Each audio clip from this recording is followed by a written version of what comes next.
Call the city council work session to order. Clerk, please call the roll. Councilperson Germaini. Here. Stringham. Here. Felder. Here. Hayter. Here. Stilgrave. Here. Vining.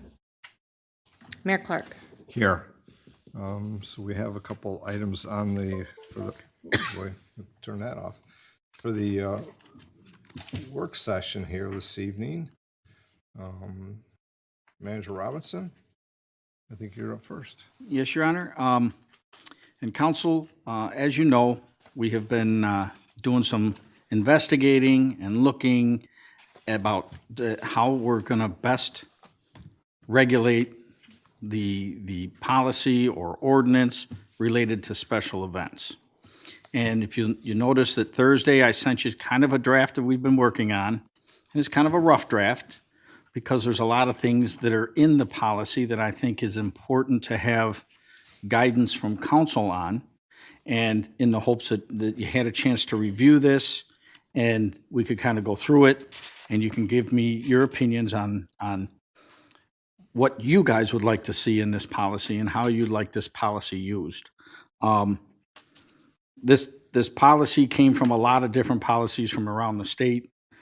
There's sections from one city and sections from other cities, and that I felt that best fit what we currently do now, but with a little more parameters and a little more, because we went back and forth. We talk about having a special event ordinance, or do we have a special event policy?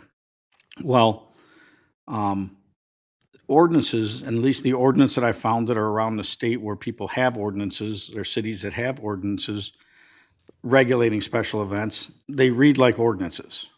And I think the only person here that likes reading ordinances is probably our city attorney, because they don't flow well. And for the common person to read the ordinance and to understand all the nuances it is for a special event when they're interested in having or sponsoring or being part of a special event, that I think it's best to kind of create a guide or a policy for our special events. And then what I think is once we develop a policy, much like we did with the park rules, we could then create an ordinance that refers back to the policy, which then allows us to be able to a little more easily, after we put a policy in place, if we identify that there are things that we don't like or simply doesn't work, that we're able to just go in and change the policy rather than to repeal or edit an ordinance. So that's kind of our sense. And right now, I asked Amy Mason, who's our special events coordinator, to be here tonight because I think 3 sets or 4 sets of ears hearing your opinions will help us when we go back and sit down, because I also sent the draft to Mr. Cochran and Amy to kind of look through it and come up with things. And they've already sat down with me once already with a bunch of edits and things that I didn't think of that we put into it. But I think we're looking to just have a guide to our special events so people can see it and then actually have a policy for how we do things. As you go through, when you go to the page 3 of the document, and I provided a copy for you as well, I think it's good that we define what a special event is, and how we currently do it is some cities actually issue a permit. It looks like a permit, and here you go, here's a permit. But currently what we do, what serves as our permit, is the approval letter that comes from my office. And the way our policy works right now is someone submits the special event application. And then once the application come in, it gets circulated through our Laserfish software program to all of the directors. And then all the directors are able to review the policy and put in whether they approve or they approve contingent or they reject. And they have the ability to put comments on certain things that they see in there that they may not like. And what happens is that goes all the way through and ends up coming to me at the end, and then I either approve or approve contingent or reject. But usually I approve and then it goes back. And at any of those kind of things, it's Amy's job to then go in, reach out to the person if it's something major they need to change or more information we need, et cetera, based on what the director's comments are. She handles that and reach out. And once all that gets straightened away, she creates an approval letter that I sign that we send to the event organizer that then serves as its permit and the approval for the event. So that's kind of what we do now. But in the page 3, we explain what a special event kind of is and how the approval gets completed. And it explains that everybody's got to complete the special event application. And then we started talking about, like, okay, nonprofit organizations. Do we do anything different, or do we have any special requirements for nonprofit organizations? And it's already been pointed out that many times in nonprofit organizations, their addresses don't match the thing because sometimes their organization papers are so old, et cetera. So I'm deleting that second sentence in that area.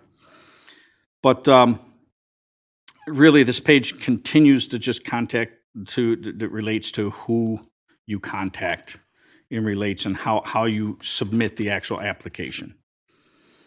You go to the next page, you talk about the events needing approval and special events, and we've already made some edits to what I already gave you, but we kind of define a special event, and it was brought to my attention that we will add a section somewhere in here where we talk about, probably under the where you don't need a special event permit, is like private events that request simply a pavilion or something at one of our parks to be able to, facilitate a small family gathering or some sort of graduation party or something that we normally, right now, we don't make them go through a special events permit process. They simply have to reserve the facility. So we will be adding that. But basically, we go through, we define special events. We talk about processions and parades. We talk about public assembly. And then, I'll work on the weddings and family reunions because those are private events. And then we talk about organized competitive events and block parties. But really, one of the big things is when we talk about events and gatherings not needing special event permits. And I'm hoping to get some feedback from council on what do you think about having areas that is of city property that are permit-free zones.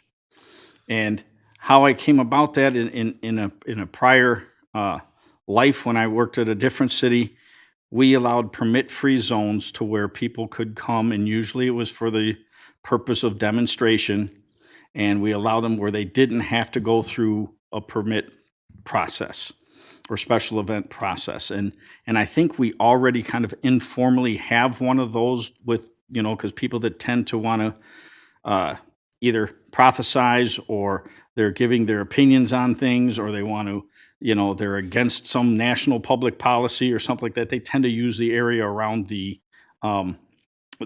Custer statue. And most of those events, at least the ones that I have seen since living in town, are relatively small. They don't usually bring up to the 30 people or more that would constitute a special event. And just to remind you that, if a group wanted to gather and they wanted to walk on any sidewalk and continuous walk with a sign and to either demonstrate an opinion or something like that, they're allowed to do that already. There's nothing we can do to prevent that. But sometimes when you have a permit-free zone, you can kind of, if you end up with a hot topic, situation in this city where you want to actually have the ability to plan and have plans for able to control where the event's going to happen, it's good for us to be able to have a permit-free zone. And I thought usually it's public property, just like around the Custer statue that we use, or possibly in like the City Hall courtyard would be a potential other. But I just want to know if you feel that there's any need for that in our city, or if it's something you support or you think is important. Comments, before we go, can we go back to page by page to see if there's any comments? Sir? So under the first one you had in the red, should we actually create a permit? I think you explained that. And I think you might have explained kind of what my note was. Is there an alternative to a permit? And as you said, that there's an application form that's provided. And I'm assuming that's then signed off and authorized, whether it be through Amy or somebody else, and then it gets signed off, and then it gets delivered to the person doing the application. Is that correct? That's correct. So then I think something that I did read through this, and it said that there has to be somebody there That's the person that's responsible, so they know who to follow and who to find. But equally, I think there should be we should identify the city point of contact for the event, because they're going to be looking and grabbing anybody, and that's not the person they should be talking to. And then our person's going to be say, "Why did you talk to me?" So I talked to that person. So whoever is, whether it's parks, public safety, the person from the city that's assigned to manage the event, so to speak, of being not the event overall, the point of contact who's going to be the person they talk to. They know before it starts, they know during, and they know after. So that was my notes on about a permit. Permit or alternatives, I'd leave that to administration and their thoughts on that. Andrew?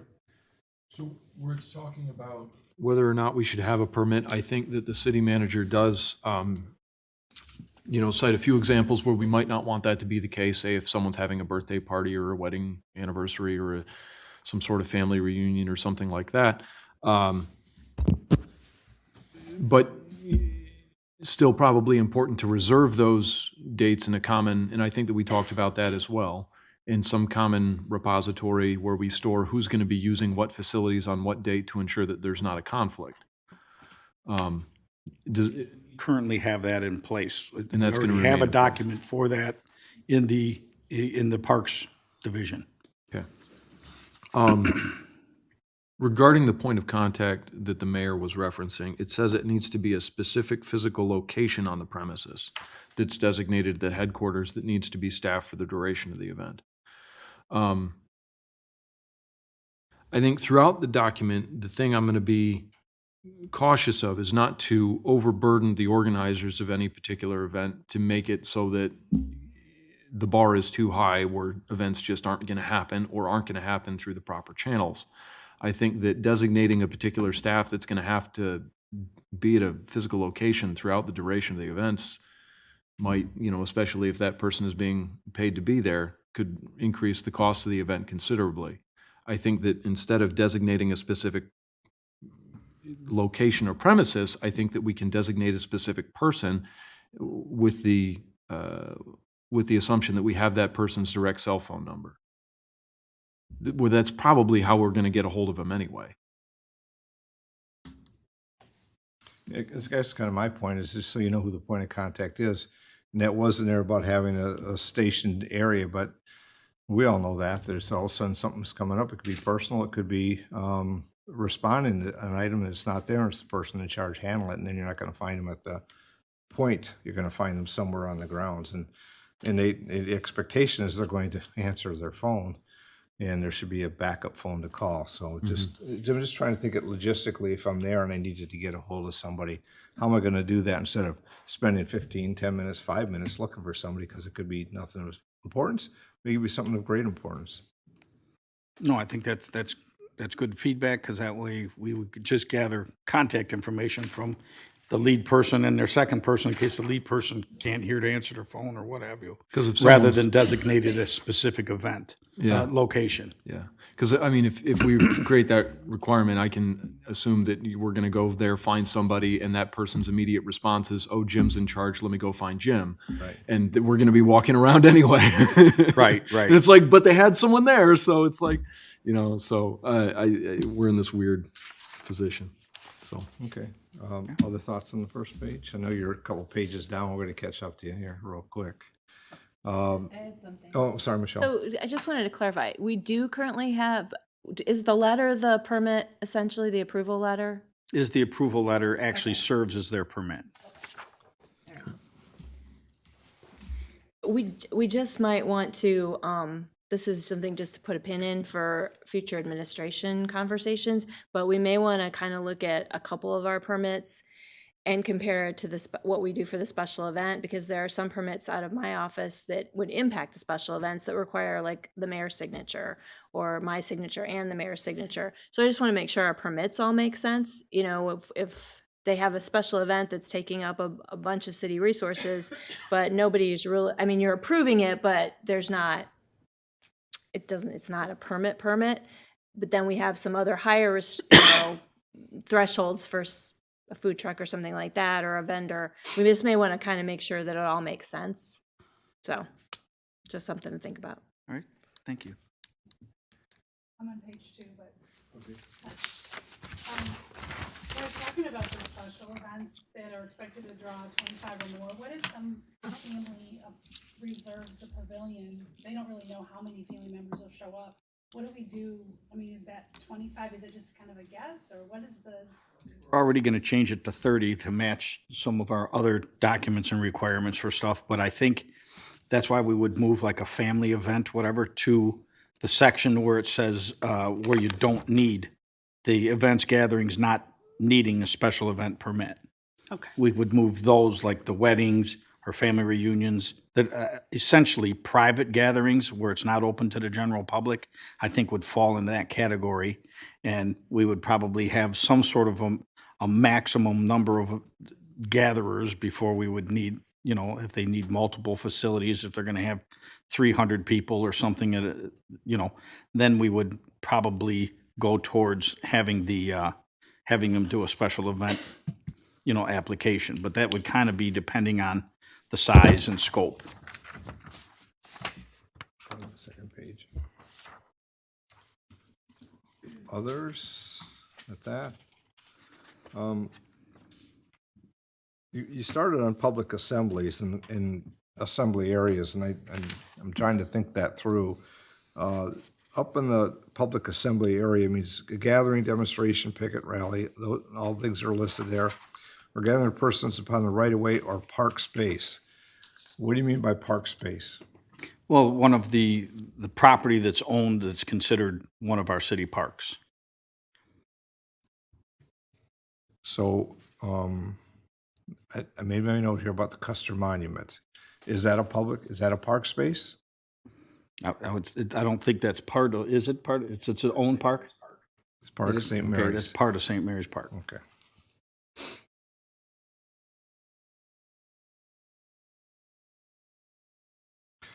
I had some other things, but I'll say it now because you were asking it. With the Custer Monument, obviously, I think it's from the space and where it's at Monroe Street and Elm, which it's a busy intersection, which really what it attracts. But I wouldn't want it to be the destination that we're going to say that this is a place you can go and do everything at. People pick that location, but I think it's because of the volume of traffic versus, well, sometimes it's been for other reasons. We know that. But I would be cautious of making that a space for designation there. I mean, only because you were just asking for more to occur than it currently does. I mean, we already, when we have that location, because they're not staying on the sidewalk, we know that. And if it's part of the park space, then I guess it's permissible. But then, you know, then it gets to the monument itself, and we don't want people hanging on the monument either. And so how do we, you know, is that in the park space? Is it, Well, if it's considered park space, it would have to follow the same rules as our park rules. Okay, Wouldn't you agree? Yeah. okay. Andrew? Broad question as we, two broad questions as we go through all of this. It would be nice to know, first of all, what baseline we're starting from and what our current policy is on some of this stuff. And then second of all, let's say just for example, that we don't designate the Custer Monument as a designated permit-free zone or whatever. We're going to have people end up there anyway. We're going to have people, we've had people have events that I'm sure didn't go through the whatever approved permitting process that we had for special events in the past. What is the enforcement mechanism that we have to follow up with whatever does happen that is not in accordance with whatever policy is set forth? Well, I think currently, if you have something that is, you know, if you're having an event, let's say someone's holding something at the Custer Monument, and you have people that start interfering with traffic, there's laws and ordinances that they can't block traffic, they can't shut the road down, they can't do those kind of things. So that's regulated by ordinance and laws. But when you start thinking about if it's in a park, we've got park rules that regulate what can and can't happen, and that is an ordinance, and it basically goes to our park rules. And usually the special events tend to be in park rules. And I think The whole reason I was bringing up the permit-free zones is really more geared toward if you have organized demonstrations or protests, then if you offer these to people, then we already have control. So, because we understand the limitations of the spaces, and we would have plans contingent for those spaces if we ever needed that. Now, since being here, I don't think we've had any major situation that would create the need for that, but I wanted to throw that out there because when I was in Dearborn, that was definitely a need. And it would, it was very, very difficult at times to be able to, it helped us immensely to control where they could be without having to go through a process, because they would choose those places, because otherwise they're going to be in the middle of the road, or they're going to be in a location that's a public space, whether it's a berm or in the middle of a boulevard or something like that, protesting a mosque or a church or something like that. And there was a need to say, hey, if you're going to be there, you got to go through a process, and you haven't gone through your process, and we're able to enforce it because it was an ordinance. But here, we don't have those problems, but it's not saying that can't ever occur. And that's why I threw that in there for you to be able to consideration. Is that something we should consider? We've had issues in the past, and if the sidewalks aren't passable, then there's a problem. And the space that you're allowing to be, to me, a park space that's allowed to just gather, I'm sure in the past as well, it was large. It was significant to handle if all of a sudden 100 people show up.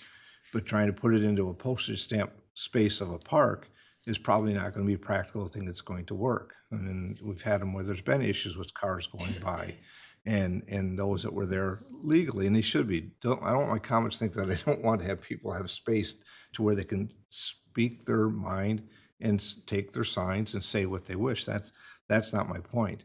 I'm trying to make sure we can manage it so we don't just say park space and not think of what the space is needed to handle the event, whether it's regularly or if it gets to a certain size, it needs to move. And there's plenty of park space within the corner that I mentioned, but it just isn't as visible, and I get that. But I'm sure the places in that other communities have had, it's not going to be by the busiest intersection in their town. This might as we think about that, think about the space. We want it to be available. I want people to be able to stand there. I saw a person on the weekend, one person stand there, and he was dressed up, and he had his sign, and it was right in front of the monument. That's acceptable.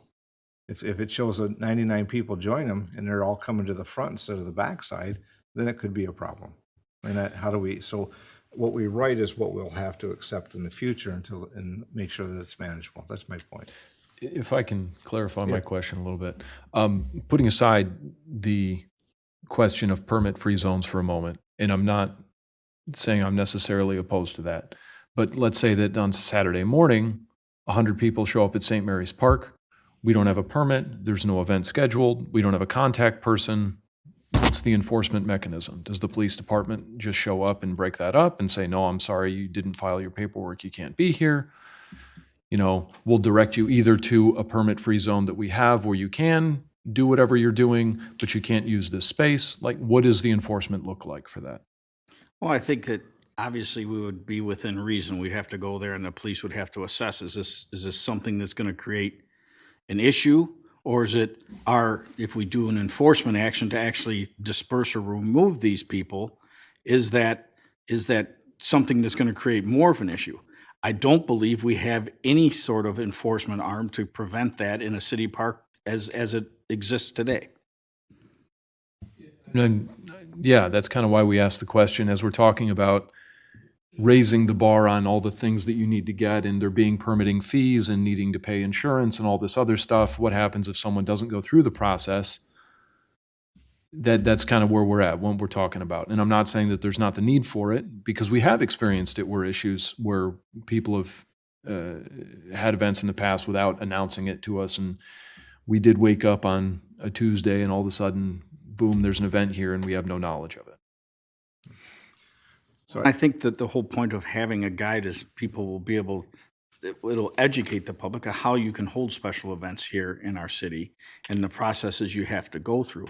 Now, I'm certain that, you know, when this is done and we do actually create an ordinance, there is an enforcement action that, hey, you were in violation of our ordinance because you didn't follow our policy as it relates to the special events ordinance. The same way that we have an ordinance to enforce park rules, because basically the ordinance says, okay, you have to follow these park rules. And then where you have an ability, there's an enforcement arm through, it's a city civil infraction to be able to enforce that. And it'd be the same kind of method that we would use for special events that I think has worked fairly well with our parks currently. If there's no contact on record, who are we sending that letter to? What do you mean, the ordinance? Yeah, if 100 people show up at St. Mary's Park, Well, on a that's where you Tuesday. depend on if it gets to a point where we have to send something out. Hopefully the with the police department's interaction, their main goal is find out who's the organizer of the event and identify the organizer of the event. So I think we're, I'm sorry if I took us off. no, a you're little not, bit. because it blends into one and comes back the other way. And so the idea is, and I just wrote a note, needs further consideration to identify what is a park space. What does that mean to the council when it's presented in this policy? So if people ask us, we can say what park space is. It's not the park rules, because park rules have this, but park space is identified as a location that activities that are just, you show up, you have a group and say, we're going to go down there on Saturday, and we're going to do our right to voice our opinion, and we're going to stand here and do it. And then and for those that may respond to say, well, your park space to do that is in these locations. And it can't be that restrictive that it's, out at the back end of, north end of Munson Park near the grasslands. I mean, that's not reasonable. We can't do Right. that. So if it's allowable at the business intersection, just knowing what we allow, what we can manage, and if it gets over to be an issue for traffic people, whatever it might be. I'm not going to try to stifle anybody's voice. I don't think we should be doing that, but we should be able to have a safe place that everybody can be to do that. So we're on page 2. We only got 18 more to go. So I got 2 questions, Kelly and then Kathy. So if we're talking about demonstrations or people exercising their First Amendment right to assembly, currently, when we have these demonstrations, is there a permit that the people have to get? I'd say yes and no, Kelly. No, because they just show up. Yes, because they say, we want to do this, and then they work with the staff to say they may want to do a walk, a march, and they say this is, and they want to close the street. Well, it's not feasible to do that if it, say Monroe Street, right? It's 2:00 on a Saturday afternoon, but they can guide themselves along the sidewalk. We had that here a few years ago. They went from started at the St. Mary Park into the monument through the downtown, and we had one that came in reverse from the was it the community center and came down 3rd or 4th. And then came to the St. Mary Park. So, but though that was a street one, but it was managed with the police department. We have others that want to do that and make that kind of movement of a march. And there's times when I know that they've been said, well, you can do that, but you need to maintain on the sidewalk because of the location, time of day, a variety of things. And I think that's what we're trying to get to is what allows everything or nothing. We don't want nothing, of course. So they fill out that special events application? Yeah, they could, but so what we run into is Could, those but that I don't think fill it out and just show up. Well, and I think that's something that's important is what we really want to facilitate, that if an organizer, whether it be from a church or whether it be from a particular group or a special interest group or something that wants to have a demonstration, I think all in all, we want them to communicate with us because we don't want to inhibit on their ability to be able to have this demonstration, but we do have a responsibility to make sure that they're safe when they're doing it, and that public safety is a concern that like the mayor said, we don't want them shutting down streets. We don't want them going onto public property or anything like that. So the whole purpose is come to us and let us know. We'll help you facilitate your event.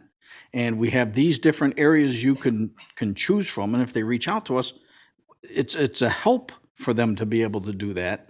And that's what the whole purpose of this guide is, to get people to actually contact and communicate with us to help them facilitate their special event.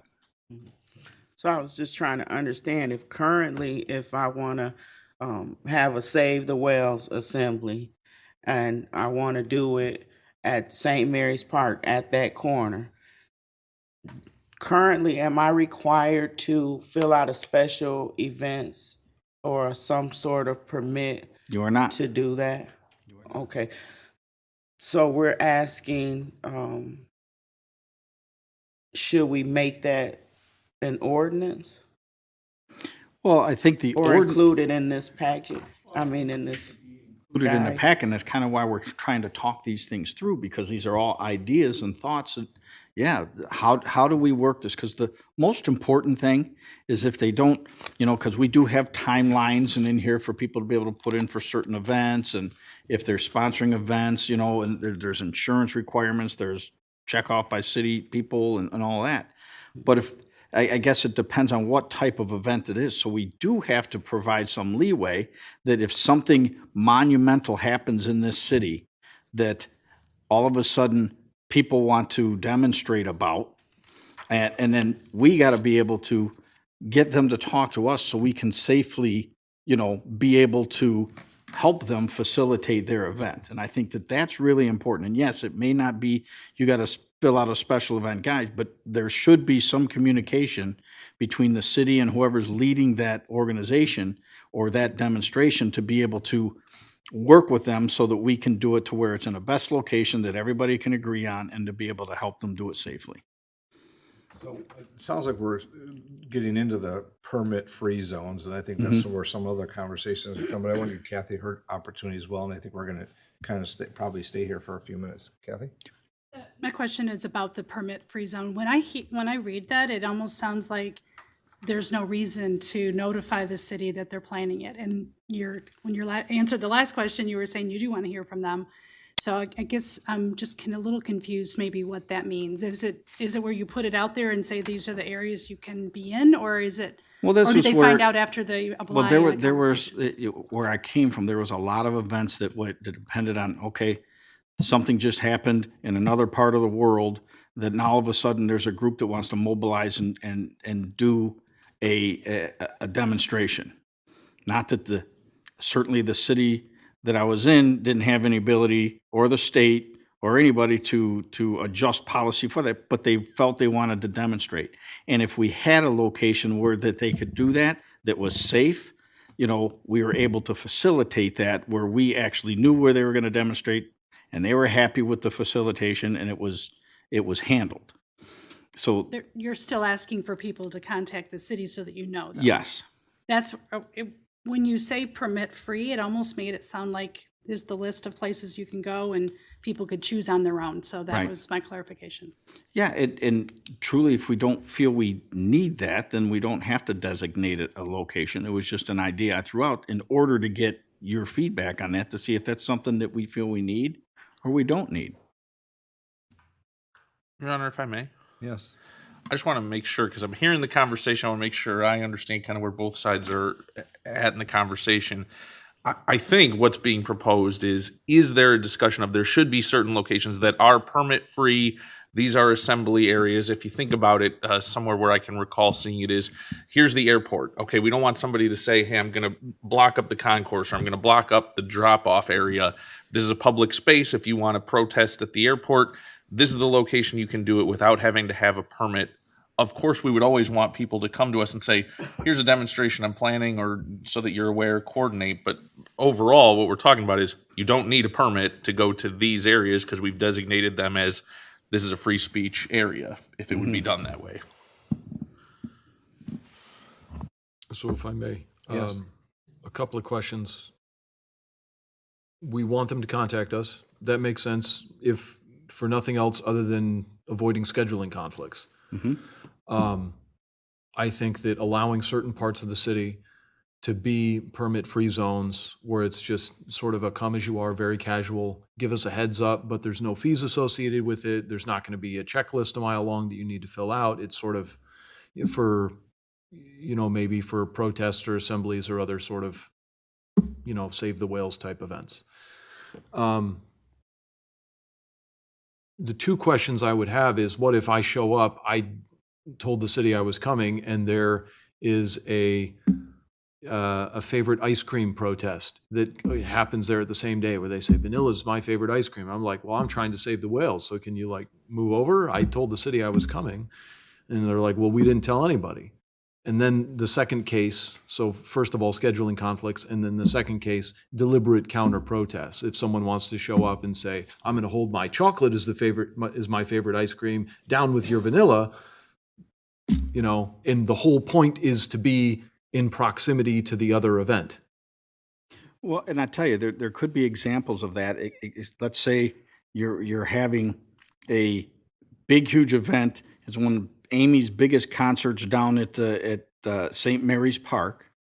And let's say you have a group that want to come there and they want to either prophesize or they're going to talk about whatever their political flavor of the day is or whatever. We would designate an area in the park that still is there, but that is the area, that's what legally we're allowed to do. That is the area where they can do that to where it's not interfering with the other parts of the event. I think your point, Andrew, I think it does come up where, and social media is where it usually gets found out. They're going to go demonstrate, and clearly it's maybe a volatile position, right? That they're intended to say what they want to say, yet, and then somebody wants to come out and be counteractive to that. And I think that's the police department's position, and that they, get a hold. They have done this. They've get a hold of both organizers and say, okay, you have a right to be here. You can't, we're not going to, one side of the street or others is not always safe either, but it's designation of locations. So I know they've worked that out before, but we're on page 2 and there's so much that we're thinking about, right? And I want to make sure he gets his time to go through, because I think you're going to have more questions than you have pages here as we move forward. Mine was, how do we, on permit free, how do we decide if not all, then none, or is it, how do you do in between? What's the criteria we're going to use? Is it size, location, park's primary use? Is it neighborhood area versus large public use area? Those are things I think of when we say we're going to start selecting something that is, as it says, permit-free zone. Because I can think of neighborhoods, and we've had block activities, and they're usually neighborhoods. But I'm sure we've trying to think back. Is there a neighborhood location that was more of a I won't say a protest as much as I have a voice and here's what we're going to do at this location, because it impacted somebody that was, I don't know that we've had that here, but I've seen it elsewhere. But, we have to be, if we're going to start finding locations, how's it either, it's decided to fit all or part or none. And I don't think none's the answer, of course, but so I don't have the answer. I'm just raising my thought. And that's really what the whole purpose of giving you a framework here. I'm not asking for you to prove this now. I'm asking for your ideas and opinions, just like you're given, so that we can go back and be able to sit down and try to address the concerns that you have, and then be able to bring it back to you to look at it and then get more comments. So we're half hour in. We'll move to the next page, timelines, or whatever's next. Well, the next page, it's page 5. It's what city services provided for special events. And this is kind of an important one, and we might spend a little bit of time here as well. But we talk about co-sponsoring events, and we mentioned that city-operated events like the tree lighting, we operate that event, and all costs of that are on the city. We bear the cost for that. But there are events that come to us, and if it's, and I want to have some rules around what we're willing to co-sponsor, what we're not willing to co-sponsor. And in here is obviously, I just put the terminology that it serves that it serves the general interest of the public, enhances the city public image, it's open to the general public, and we don't want to co-sponsor anything that serves political, religious, or commercial interests. And I think that's kind of how we co-sponsor. However, this is a topic I wanted to bring up because we have had some requests recently that there are some sponsored events that they will obviously look to the city to want to co-sponsor this event. And obviously we require them with the city logo and all that if we're going to co-sponsor event. And that's where we make a decision administratively. What like-kind services do we provide? What do they pay for? What don't they pay for, et cetera. But we have had some events where that event organizers have come to us and they've said that they have one of the marijuana entities wishes to donate to their event or and be considered a co-sponsor of that event, or they want to, some of them, that might be all they want, but some of them may request that, hey, we want to have a table or a booth at this event, not to hand out any marijuana or anything, but to advertise their business and, give them little paraphernalia type things or what have you.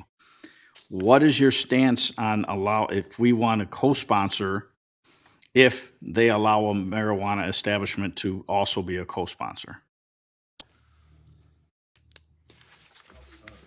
And we have a public policy. We made a decision, like any other communities did. We could either opt in or we opt out. We chose to opt out, and that's in our policy, and we don't have locations. That said, it's legal. It's state permissible under the guidelines. Can't have it in the parks, can't drive down the street with it in the car. And there's challenges with that, and we all know that. But so as co-sponsoring an event, and if we're looking, if we're not the lead, I'll say, and somebody wants to co-sponsor, we're doing something. We're either providing in-kind services or we're providing other services. So anything that goes with that activity, we're attaching ourselves to. And then that comes down to whether that's agreeable or not. I'm trying to think of something other than cannabis that would be a policy issue that we'd find, or an event that we are co-sponsoring that we'd find is in difference to our policy of what where we currently are. I'm not saying yes or no. I'm just saying, the question will be is, well, geez, obviously you're supporting this because they're allowing to do this, but you won't allow us to have a business. You won't allow us to do something else, but yet you're allowing it because it's paying for an event that you're co-sponsoring.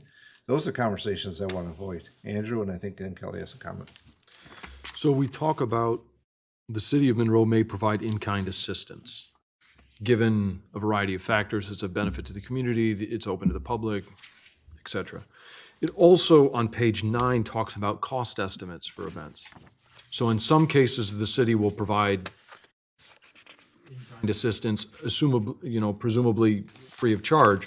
In other cases, we will provide these services, but you pay for the services.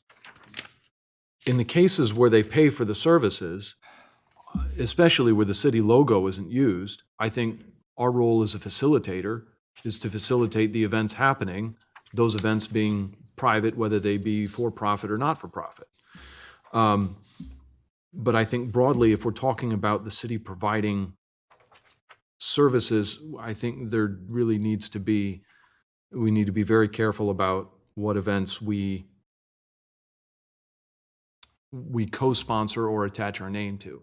But that doesn't mean that we prevent the event from happening. It doesn't mean that necessarily we prevent it from, being safe. We're going to deploy police as it is appropriate, even to events that have that are political in nature, to maintain the safety of the overall event.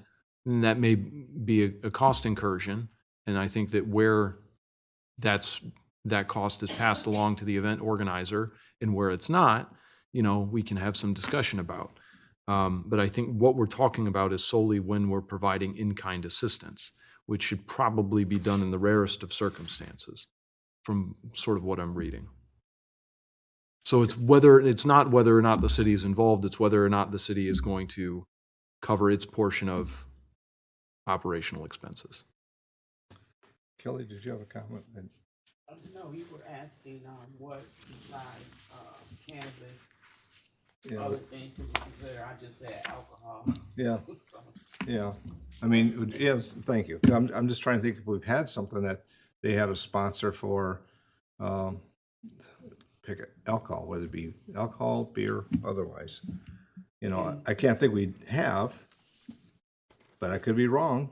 Well, I think We have a social district. Yeah. for It's a big clarification St. purposes, I Joe's think right Festival, now, beer tent. I don't know if the Yeah, city- right. There, we've allowed beer tents, right? Yeah. They've taken on the liability, so.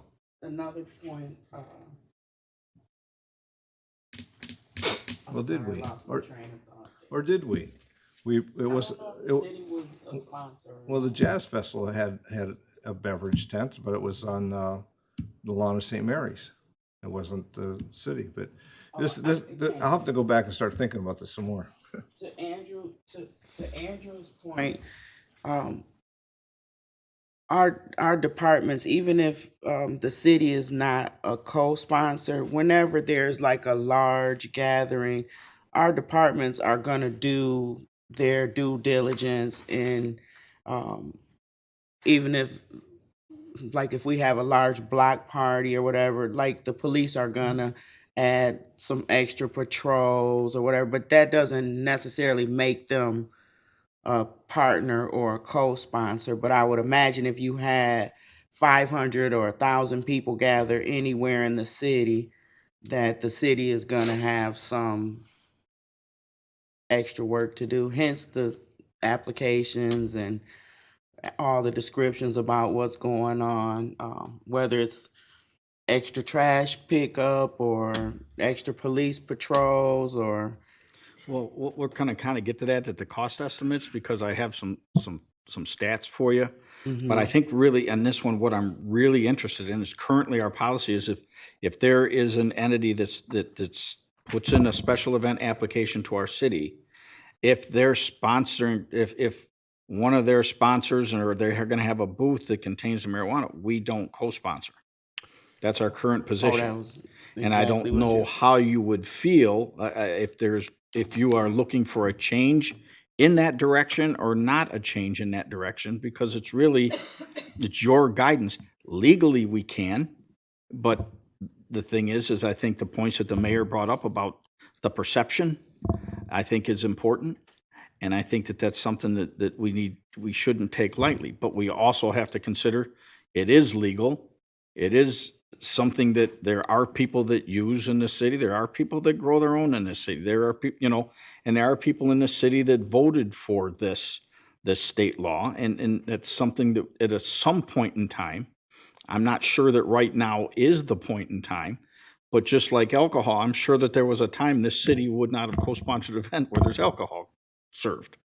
So, I mean, I think that that's a consideration that we have to kind of see our space in this time and where are we at from the conscious of our public. Will our public be upset at us if we do this? Because I know we get calls all the time that they don't even like the mailers that they get at their homes from marijuana entities that are on La Pleasance. People get upset about that. And this is really somewhere where your guidance really has to direct us on how we deal with these things. Go ahead, Kelly. Okay, I think it depends, because what if it's an event that is of a huge benefit to the city or to the people of the city, and you have this large, well, any size event, but the marijuana booth is just one thing going on, and there's lots of other things that are of a benefit to the people.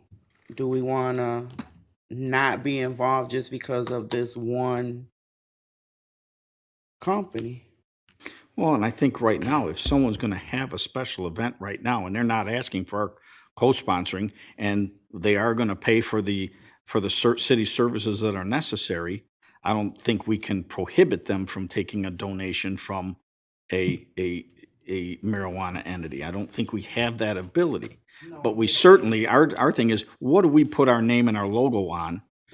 Do you want our our logos on a banner right next to herbology or something, is that something that we might have issue with? And that's where we're seeking your guidance. Kathy has a comment. I guess my point, I mean, obviously it is going to be controversial, and so there's got to be some thought through.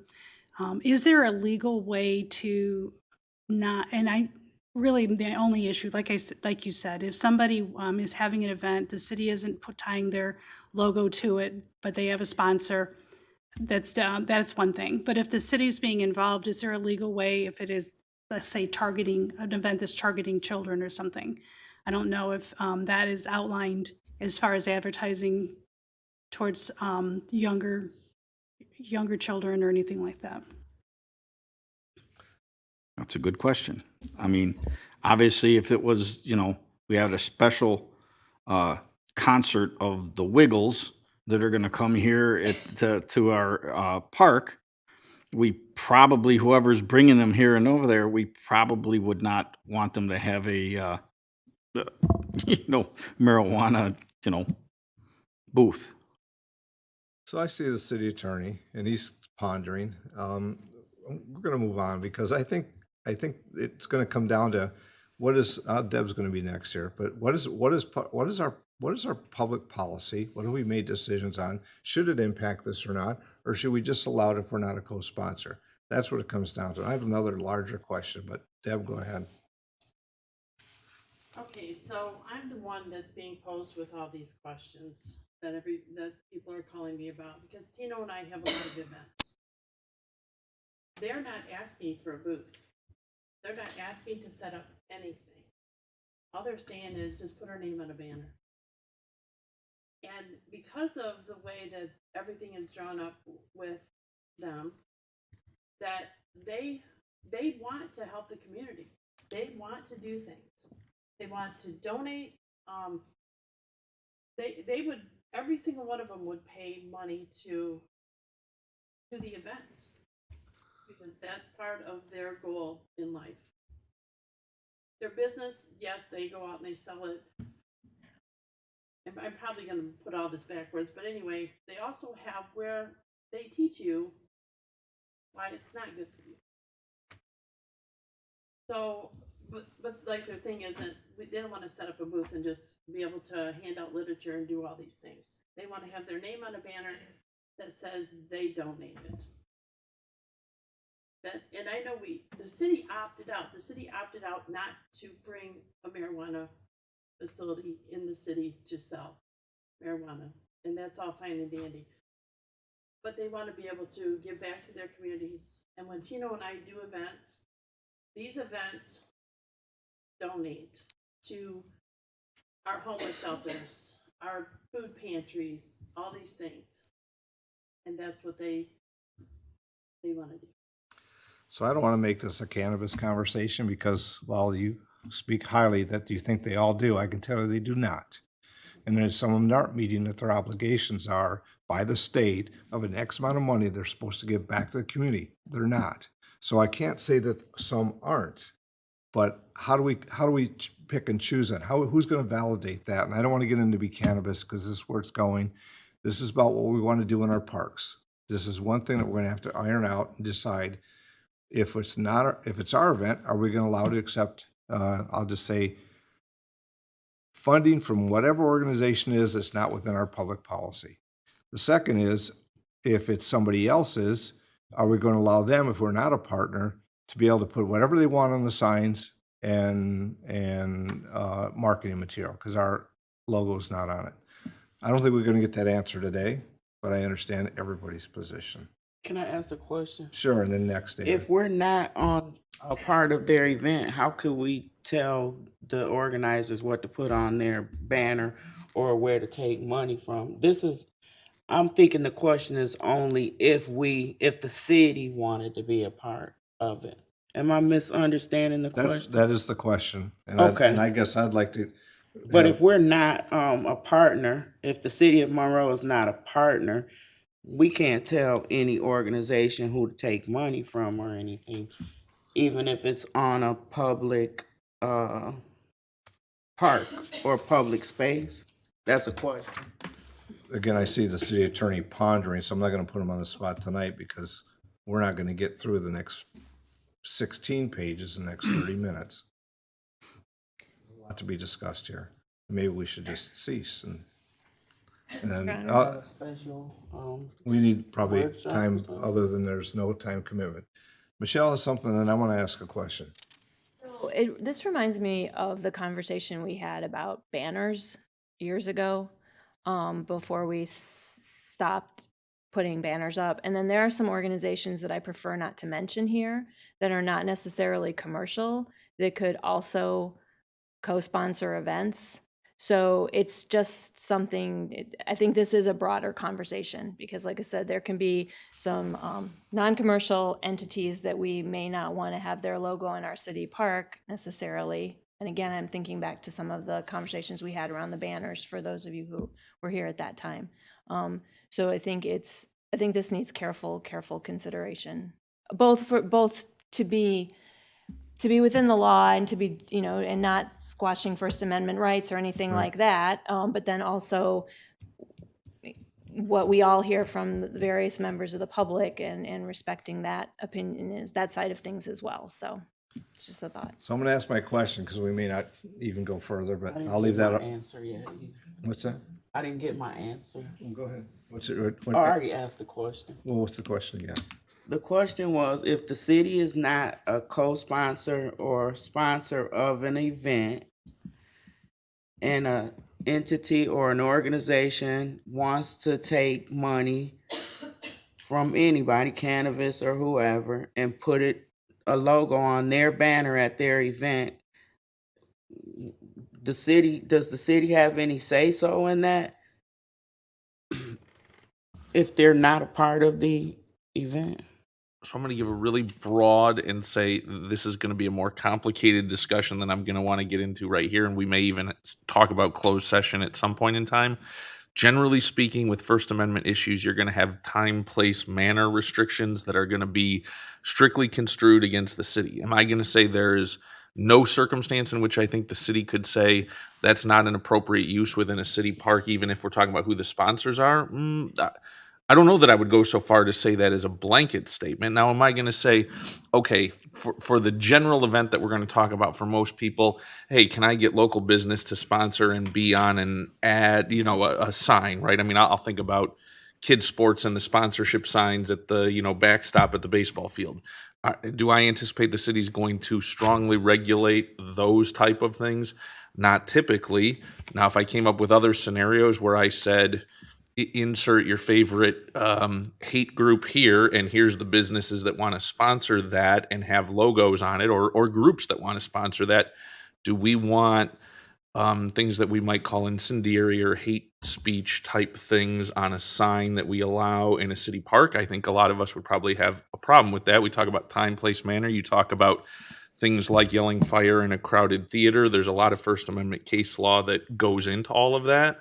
But I will say, generally speaking, we have to think about First Amendment issues and time, place, manner restrictions that are permissible. And I guess that's painting with a really broad brush, but we'd have to get deeper into the specifics at a future point.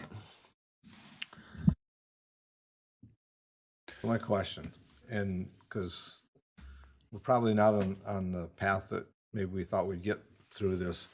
So we have an item for council here as a, I won't call it a policy, I won't call it an ordinance, guidelines of how we're going to manage our parks and all these 20 pages, what that means and who's going to be responsible for what. What was the genesis that started this review for? Is it because we don't have something in place? Is it because we've had conflicts? Is it because part of our staff is having a challenge with it? Is it about permitting? Is it about, how did this start? This has been, number one, we're getting event applications extremely late, like within a month of the event, and they're large events, and it's really hard to facilitate and be able to go through the approval process and make sure all those things hit.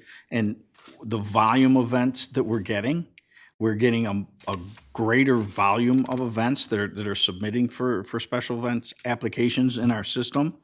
And quite honestly, there are some areas where you look at what is our city costs to these events? Because traditionally, we don't charge for very much, which is in my review of probably 15 other statewide special events, they charge, the majority charge for almost everything.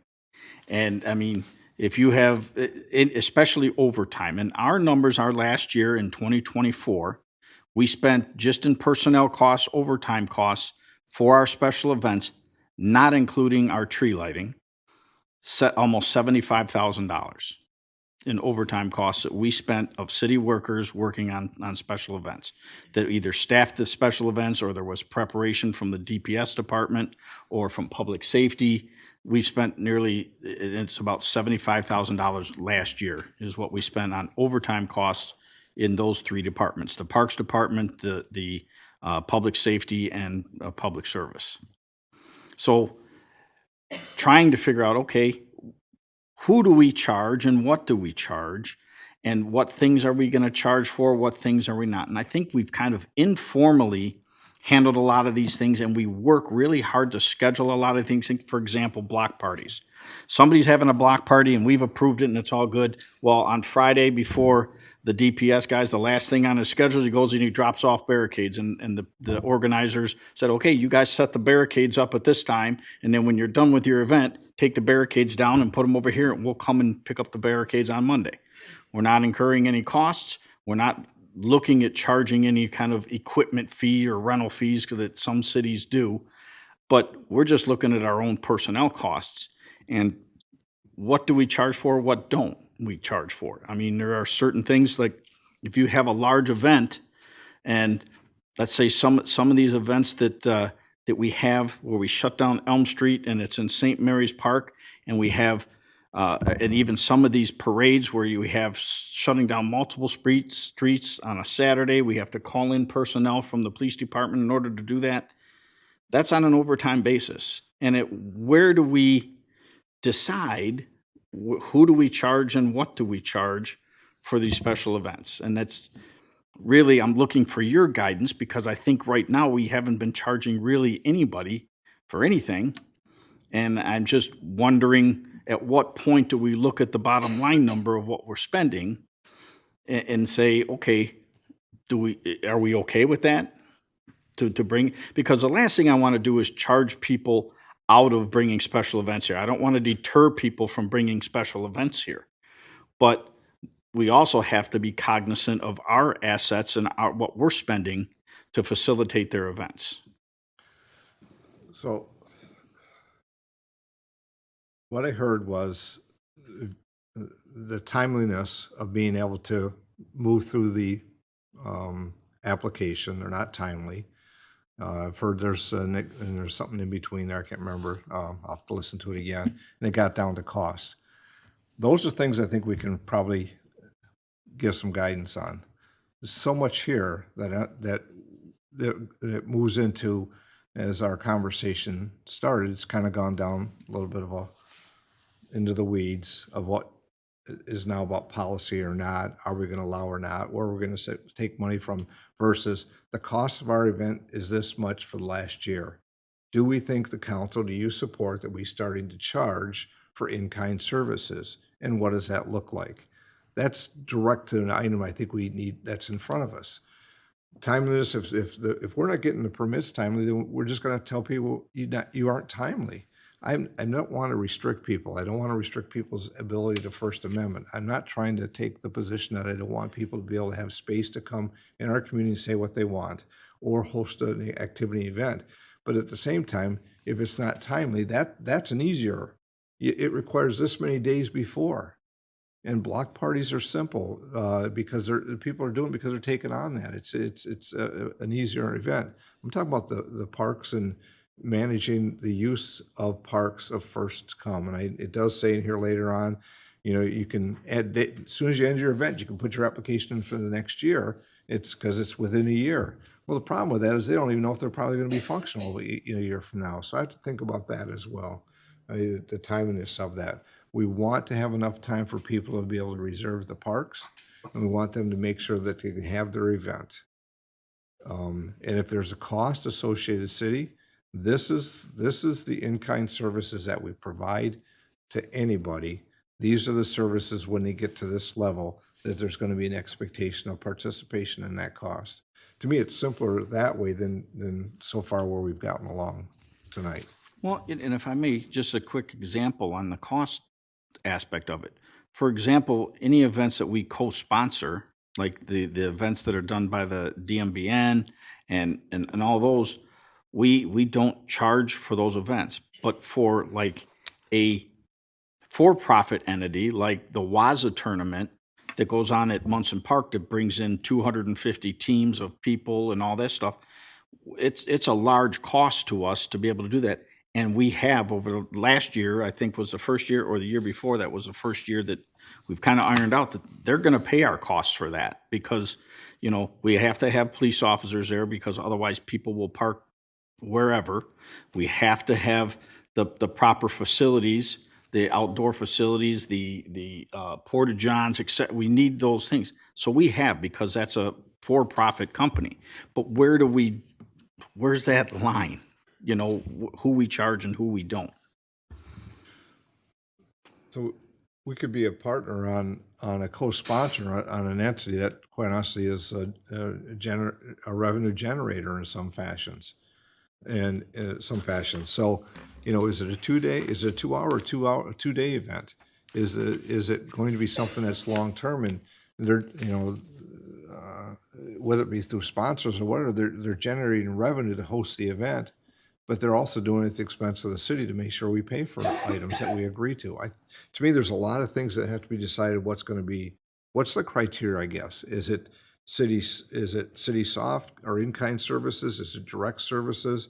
You know, what's the volume of the request? Again, is it 2 days or is it just 2 hours? You know, we have to clean up the park afterwards. I saw they're in here. There's a not a fee, but to put money Like a down. bond. Yeah, to put clean money the down park. to make sure that we don't have to clean it up. You know, the setup services. There's much that we have to figure out what that criteria is, and I don't know if we're going to get through that tonight. And I think whatever that started the conversation of we need to write a policy or an ordinance, we should knock those items out first before we get into some of the conversations we are. I'm not trying to avoid them. I think we have to have them. It's clear that we have, there's probably different views here, but what we allow now, we're going to be allowing in the future as well. What we set now is what we'll set. To me, if it's just about timeliness and costs, and there's one in between, I forget. So, Andrew, you had a question, and we're probably not going to get further on this tonight anyways. Currently, the administration or staff determine what is going to be covered by the departments themselves, what the city is going to absorb in terms of cost. Yes. And the administration has wide latitude to determine that. Well, we kind of do, but we kind of don't, because it's been council's opinion that we're not charging for things. Now, it'll always be our portion to decide how many officers we will need, how many DPS people we will need, how many, you know, who's got to clean. We'll always have that, but I don't ever want to get into a position where, okay, on this event, we're going to charge because of this, or the enormity of the event or whatever. But on the 4 events that happened before that, we didn't. And then somebody comes and says, well, how come you charged for my event? You didn't charge for their event. And that's where having a policy will help us work through that to where, you know, we're going to have guidelines for what we will pay for, what we will charge, and what we won't charge. This gets ahead of my next question, which is I'd like the staff and administration sort of to keep wide latitude. And your point is I want a policy so that we have something to reference and base decisions on. And I don't think it's numbers. I don't think it's size, the time of day it might be, or whatever it is. It's what's the criteria. So I can't speak for where other organizations are going, but I was in a meeting. My understanding is when there's a particular event that occurs, probably occurred one day here this week, and it's not here in the city, it's in the county, and it requires the services of the sheriff's department.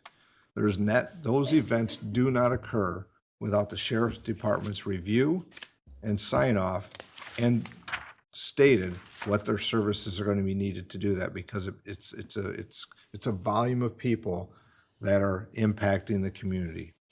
Then, and a volume of people, and it's not resident or non-residents, it causes issues to be handled, and they do that up front. And so I don't know what that is. I don't know what it looks like. I just heard somebody mention it. So my thought is, we have to have the input of our staff and our professionals of, if this is going to, and then council can decide, well, we're okay with that. It's going to have 2 more officers, or it's going to require fire and medical to be there. And those are, they're not, are they doing it on regular time, or are they doing it on overtime? Is there more people that are called in? That, I agree, Andrew. It's the staff and the administration is going to be reviewing that as the application comes in, but and the administration needs guidance of what that is. I don't think we're going to get there today. Well, and I think the don't whole even know reason I where brought to this start. was to begin the discussions so that we can, and I worked on just this basic, outline of some ideas, and to go through it, and, it could change 100 times as I have staff look through it and everything, but some of those core issues, we need to know your feelings on this so that we know how to go forward when it comes to costs, and when it comes to some of the other issues that we talked tonight. We just need to know what you're supportive and what your guidance is so that we can prepare a policy that meets all of those. Okay.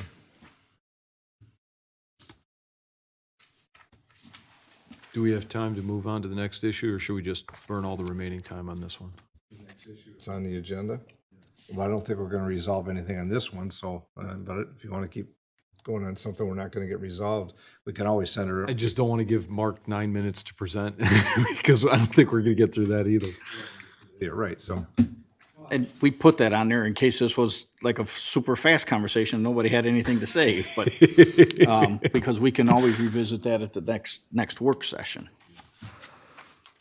But as you see, when I was reviewing these things, there is a total dichotomy of ideas and ways different cities handle these things. But I think that we do need a policy, because we need to have the backing of our policy to be able to say no to something. If somebody comes to us and they want a 2,000 person concert at St. Mary's Park and it's in 2 weeks, well, we got to be able to have something to look back to say, yeah, that's not going to happen, because we simply can't facilitate that.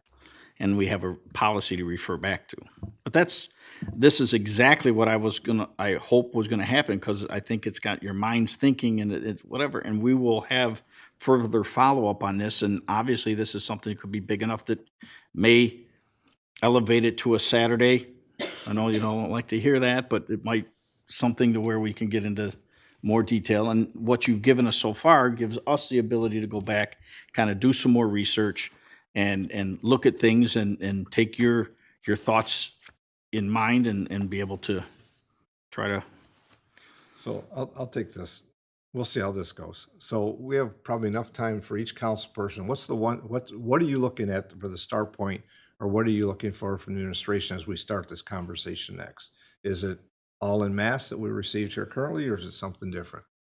I don't care whoever wants to start.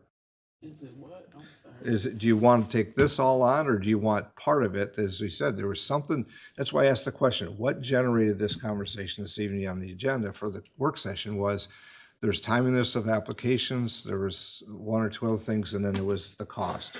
Do we want to address I'll just say it, what I'm looking for is what can we address now that's going to get us through this season, and understanding there's much more that's going to come behind that. I'd like to be able to address those things so we don't have, rather than trying to solve everything that didn't appear to have been necessarily a problem to begin with. That's where I'd like to start. Anybody else? I don't know if we can address it much, because there's so many questions and that we probably need answers to before we can address. I would like to say because I do so many special event applications, 2 or 3, maybe 4 a year. I love the idea of having a guide, because I didn't even know there was like a timeline on presenting applications. I didn't even know that. I just knew that it needed to be presented in time enough to go through the various departments. So I learned a lot from this guide. So I think in terms of informing the residents or the organizations who like to do events, I like the idea of having a guide to special events. But as far as ordinances, policies, and all of that, I think there's too many questions in my mind right now to even Okay. say. Kathy? I would like to know more about the legals. So I know we started down that road and we kind of felt like it was going to be the last thing I would want to do is, influence and be in the wrong side of what is allowed legally. So, thank you. Thanks. Michelle? The most that I am hearing is the cost that is involved with the personnel. So I think to be tangible, we need some sort of comparable as to what is it costing us now and what could we charge realistically to make it effective for all the departments involved.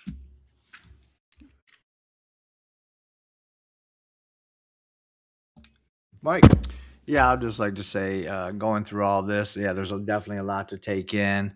But if we were going to concentrate on one portion of this, I would think it would just be the special events. I think the demonstrations stuff, we're getting into a lot of gray area.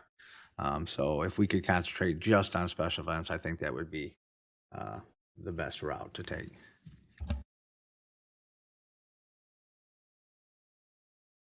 Andrew? I would try and strip it down to the bare minimum of what we need. I think that we in this community all like to see the special events that happen. I think that they all add something, and so we want to facilitate them happening. I think in the same way that we see in the building permitting process, if the process becomes too cumbersome or too expensive, people are going to avoid it either because they don't know the rules or because they want to avoid the fees. And then so that we run into all these other issues. Oh, well, it's not a special event. I'm just doing a demonstration. We just happen to be selling raffle tickets and alcohol, and so we want to avoid some of that stuff.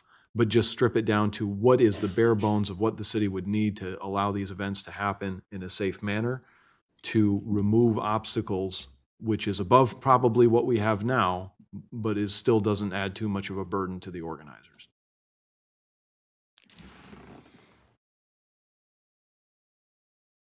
Deb, any comment? Well, because I fill these out quite regularly, I would agree, we probably do have events that do need to have, fees associated with them. There's also, and like the events that we do that is, sponsored with the city, in-kind things and stuff like that. I think that's, important as well. So there are things you're gonna charge for, some you're not gonna charge. I guess it just depends on the event that you're gonna have and, what it entails and,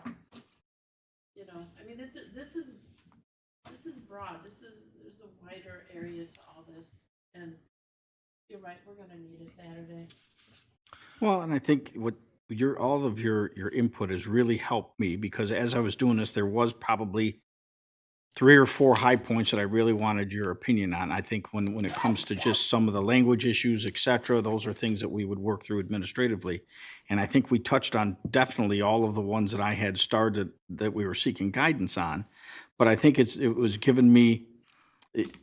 gives me a starting point to now the next time I come back and we discuss this, we focus on those 3 or 4 items and then get that guidance, and then we put it into our document and see what you think. Michelle, any other? I know you had, thank you. It just seems to me that part of this is about policy and part of this is for the administrative team, perhaps a work group to come together and talk about to iron out some of these things. So definitely think the policy discussion is something council is going to have to figure out when they have it. And I think it's going to have to be done with, and I would defer to the attorney, but I think a broader lens, because I think decisions made regarding this have the potential to impact other policies or other situations that we might not have even thought about at this point. But I definitely see this as two different, I see it split. I see a dichotomy in what was presented tonight in terms of who needs to be discussing what. Yeah, I agree. I don't think it's a matter of one having preference over the other, but they intersect, and how are we going to do that? So, Right. as I said as a start, and I'm going to close here, is something brought this forward that were probably priorities, and I think that's the first thing we need to decide to make sure that it moves forward quickly, whether it's timing this or other things that were brought up, or the fees. All the other stuff, and Mike, I agree with you, we need to focus on the events and special events. We got off on the demonstration of that because we're trying to find what is the public space versus a public park. And it just, if you don't understand the foundation, it's tough to have the conversation for me. So, no other comments? I'm sure you have a lot, more than what you wanted, so. All right, so we have about 9 minutes. So I'm gonna close the council work session and get ready for the council meeting at 7:30. Thank you all.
I know.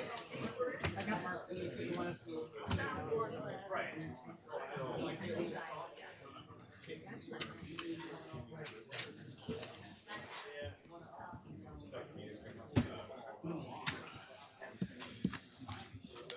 All this stuff in the way. It's not what I want.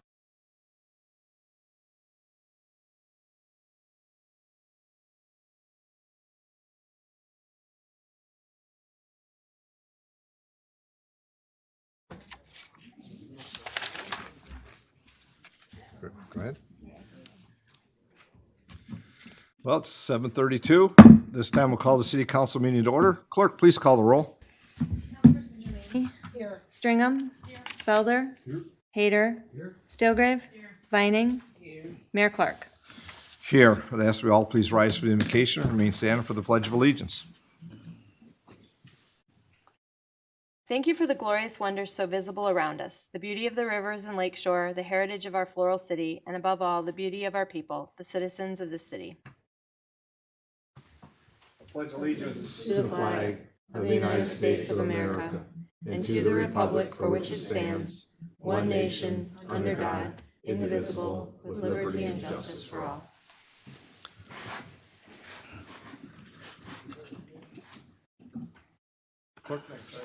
The next item on the agenda is the approval of the regular agenda.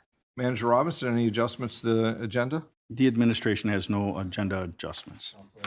On the agenda, if not, Councilman Hayter? I make a motion to accept the regular agenda. Support. Motion by Councilman Hayter, supported by Councilman Stilgrave to approve the regular agenda. Clerk, please call the roll. Councilperson Germaini? Yes. Stringham? Yes. Felder? Yes. Hayter? Stilgrave? Vining? Yes. Mayor Clark. Yes. Next item, please. The next item is the consent agenda, and for approval of payments, the amount should read $2,167,818.62, 2,167,818.62. Thank you. Any items on the consent agenda that council wishes to have pulled for further discussion?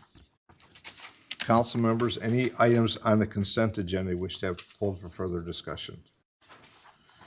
Seeing none, are there any items on the consent agenda those present here this evening wish to have pulled for further discussion? Looking around, I see most people I have seen. I won't go through the long discussion, but if there's something on the consent agenda, if you don't pull it here, you wish to talk about, it'll be passed along with all the other items on the consent agenda. Any items on the consent agenda those present here this evening wish to have pulled for further discussion? Seeing none. Councilman Felder? Yes, Your Honor. I'd like to make a motion that all items on the consent agenda be accepted, placed on file, recommendations carried out, and resolutions adopted. Second.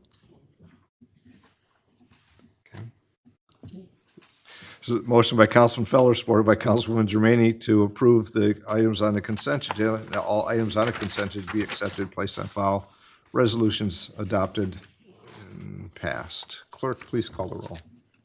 Germaini? Yes. Stringham? Felder? Hayter? Stilgrave? Vining? Mayor Clark. Yes.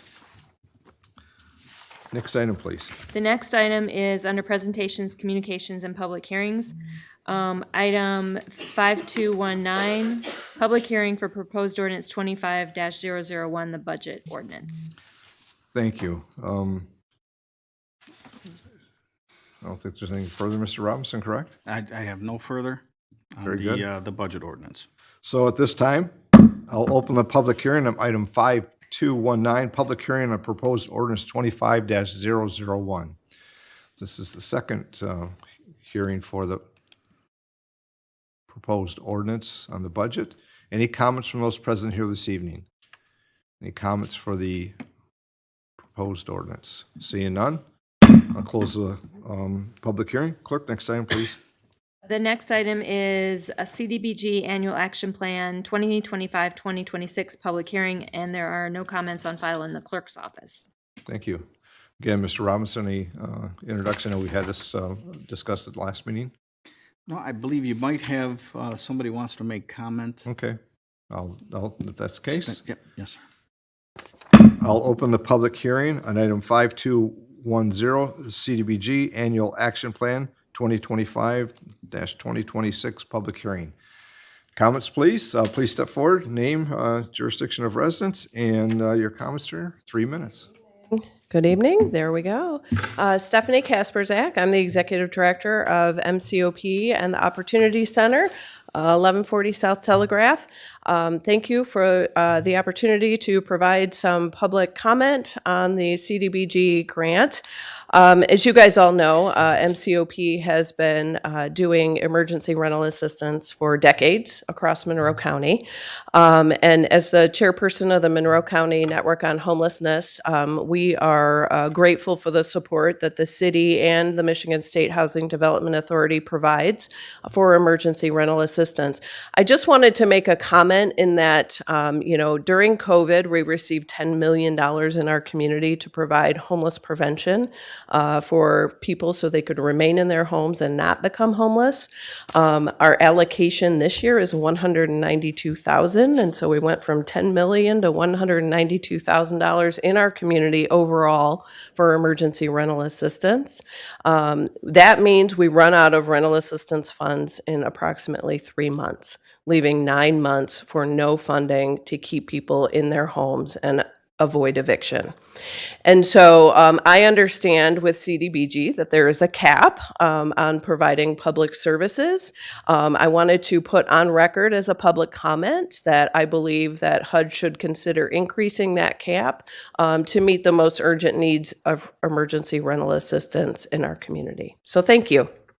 Thank you, Stephanie.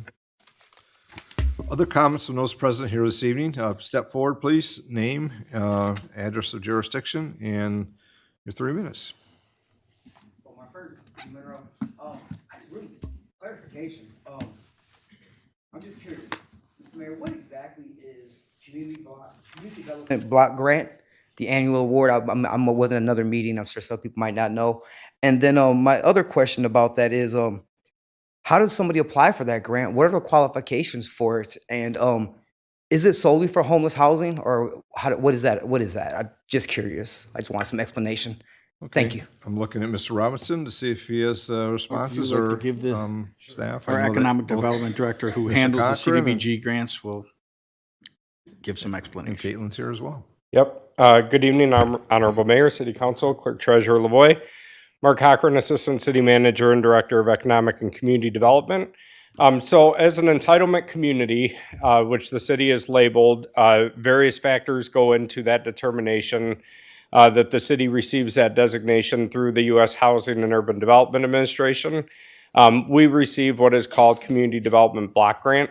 These are federal funds that are distributed to entitlement communities across the United States. And the city receives, typically it's been about $450,000 every year. So these aren't funds that agencies or organizations can apply for. These are public funds that come from the federal government to local communities to distribute according to need in the community. So every year as part of our allocation, we have to do what's called an annual action plan. And that annual action plan is included in your packet tonight. This has been published. It's been on record in the clerk's office, available for viewing. But it lays out what we plan to do with those funds. And as Stephanie Kasperzak indicated, we do have a cap. HUD, as part of our agreement, sets the cap at 15% of what we can spend on what's called public services. So in the action plan tonight, you'll see that there are funds for homelessness prevention, for rental assistance.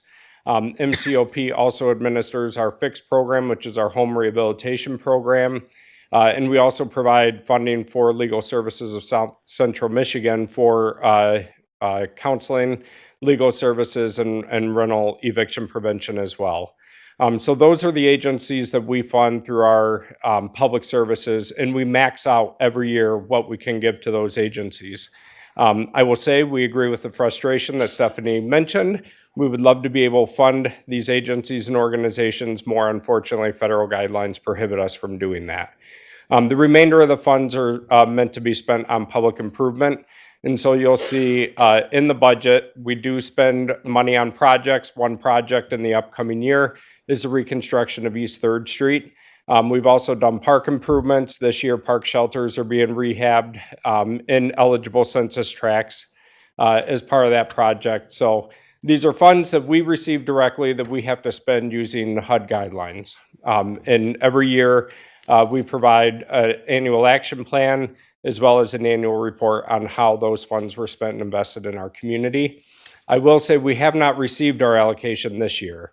So everything that's in the action plan and the amount that we are proposing to spend on the different agencies and programs is only an estimate until we hear from HUD, hopefully soon, what our allocation for the upcoming fiscal year will be. So we're living in a bit of uncertainty, but the action plan is consistent with what we've done in years past. Thank you. So, Mr. Burton, I knew you had three things. One was the CDBG funds, what they are, I think where they came from. You asked about homelessness, and I didn't catch the one in the middle. I hope you got your answer. Am I allowed to ask a follow-up? Am I allowed to ask a follow-up question? I'll give you the opportunity. Awesome. So thank you for that. Just curious. I know he mentioned like the great things that MCOP does and Opportunity Center. Those are through MCOP. Great, they do a lot of great things. And he mentioned the Fix program. That's also through MCOP.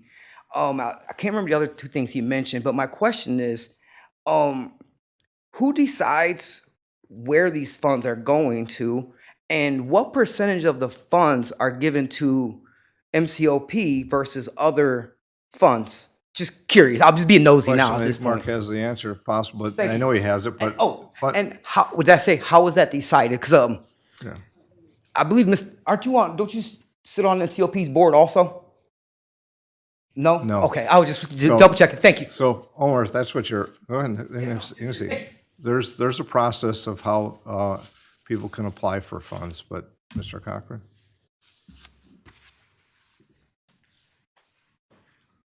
Yes, so the city contracts with MCOP. We have an agreement with them to administer these programs because it's consistent with what they do. As Stephanie indicated, they manage $10 million in COVID funds for rental eviction. So the small portion that we have, rather than have those administered in-house and for us to run that program, we contract with MCOP, given their wide breadth of experience in managing federal funds and similar programs. When we have like the Fix program or somebody who needs to utilize those funds, they apply to MCOP. And then MCOP, for the Fix program, they work with the property owner to go out and get quotes to do the work, meeting federal purchasing requirements. So they have to get 3 bids. And then MCOP works with our department staff, Caitlin McBriarty, our CDBG expert, to award that project, and then City Council has to approve that bid, and then MCOP administers all the paperwork, the follow-up, and the payment to the contractor directly. So they administer that program. Same thing with Legal Services of South Central Michigan through the funding that we provide them. They provide the direct service to the client, and then we reimburse them for that service. But each recipient is required to be screened to make sure that they meet the requirements per HUD to be eligible to receive those funds. Thank you. Other comments for this public hearing on the CDBG Annual Action Plan? Further comments to this public hearing? Seeing none, close the public hearing at this time. Clerk, next item, please. The next item is item 5222, public hearing for case RZ 25-001, and there were no comments received in the clerk's office. Thank you. Manager Robinson, any introduction to this? Yes, Your Honor and Council, this is a public notice for public hearing for the property at 70 Kentucky Avenue.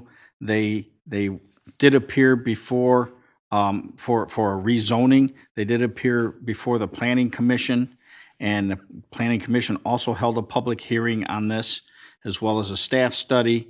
And this is the public hearing to hear from anybody in the public that either is advocating to allow the rezoning from a MU1 to a light industrial 1. And that is what is the nature of the public hearing today. Okay, thank you. At this time, I'll open the public hearing on item 5222, the public hearing on case number RZ 25-001. And it's a public hearing to receive and review comments pertaining to that case. in the application to rezone property at 70 Kentucky Avenue from a MU1 neighborhood mixed use to L1 light industrial. Any comments from those present here this evening? Yes, sir. Step forward, name please, and just mindful of your 3 minutes. Omar Ferd, City Monroe, resident. It's gonna be an active night tonight. That's good. So I do want to make a comment on this. First off, I'm not going to say the business name because the business is phenomenal. They do a lot of great community things and all that, and I want to throw that out there. But my convictions are my convictions. My beliefs are my beliefs, and I stand by them. I want to say it was probably about 15 years ago I filed my first petition, my parade permit, and I got a picket City Hall. It was over the scrapyard in the Orchard East community. So it was an agency trying to turn that recycling yard open right there on 3rd Street between the tracks. It was I felt very passionate about that. This mixed use permit or whatever they're trying to file, they do a lot of great things in the community. This company does. They're a wonderful company. They've worked with me hand in hand on a bunch of things. But one thing that's not deniable is on multiple occasions driving through the neighborhood, I can see a forklift carrying a car, driving down the street, elevated. This isn't a one-time thing. This is a regular thing. This is how business is done and how it's operated. There are multiple times if you drive by this lot in question, you will see scrap cars there. You'll see burnt up vehicles. You will see it looks like a junkyard. They do great things. They are a great company, but I don't want a junkyard in the corner of my neighborhood. I do not want a scrap yard in the corner of our residential neighborhood. This is next door to our family shelter. The city of Monroe, you guys spend a whole lot of money. You heard me just a minute ago, question some things with MCOP. They do a lot of wonderful things in the community. What they are doing at the community center is great. To do this, you will be allowing a scrapyard to be 1 block away from a company, an agency that you guys have given numerous opportunities and worked hand in hand with to beautify this community. You spend a lot of money to go right down to the Winchester Beltway or whatever you guys calling it to develop it and all that. To do this, you will be putting a scrapyard 1 block away from something the city's been working over a decade to build. It's unsafe. It's not beautiful. It looks horrible. So that's just my 2 cents on that. Thank you for your comment. Thank you. Other comments for this public hearing? Yes. Bunkelman, the city of Monroe. So I'm understanding that they want to put what Omar's saying on Kentucky Avenue. It's the corner of Kentucky Okay. and East First. Okay, I don't have a lot to say to other than what he said, but I just want to also speak in agreement with him. I think there's been a lot of work by people like you and other people who want to revitalize the community and bring beautification to the city of Monroe, especially in that area. So I would say it would be counterproductive for everything, all the progress that's been made over the last decade. Also, just the safety in it. There's a lot of children that are in that area, especially in the summertime, and it just doesn't seem like it's a good flow. It's a neighborhood. It's not, it's not an industrial area. So that's it. Thank you for your comment.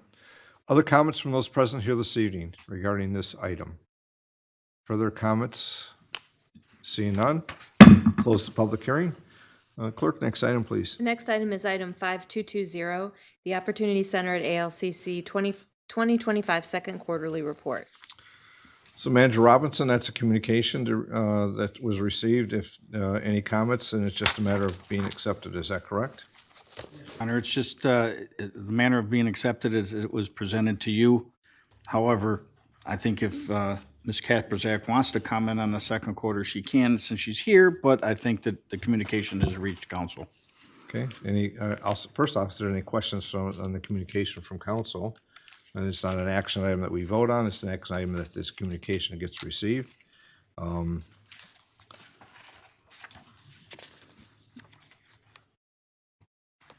Okay. Clerk, next item, please. The next item is item number 5218, MCOP Day, May 16, 2025. The MCOP night. So, jokingly, of course. So I have, the council has, I should say, a proclamation, and while the date is later in May, the opportunity to present prior to the event is this evening and be able to present that to the executive director. So I'm going to come to the podium and present at this time. And get this correct here.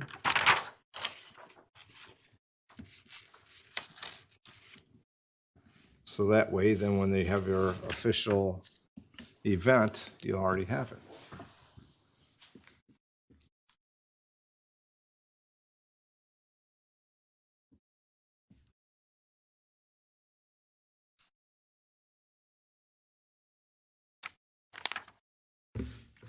So as I get here, I'm going to ask Stephanie to join me. Kasperzak, if you could join me here.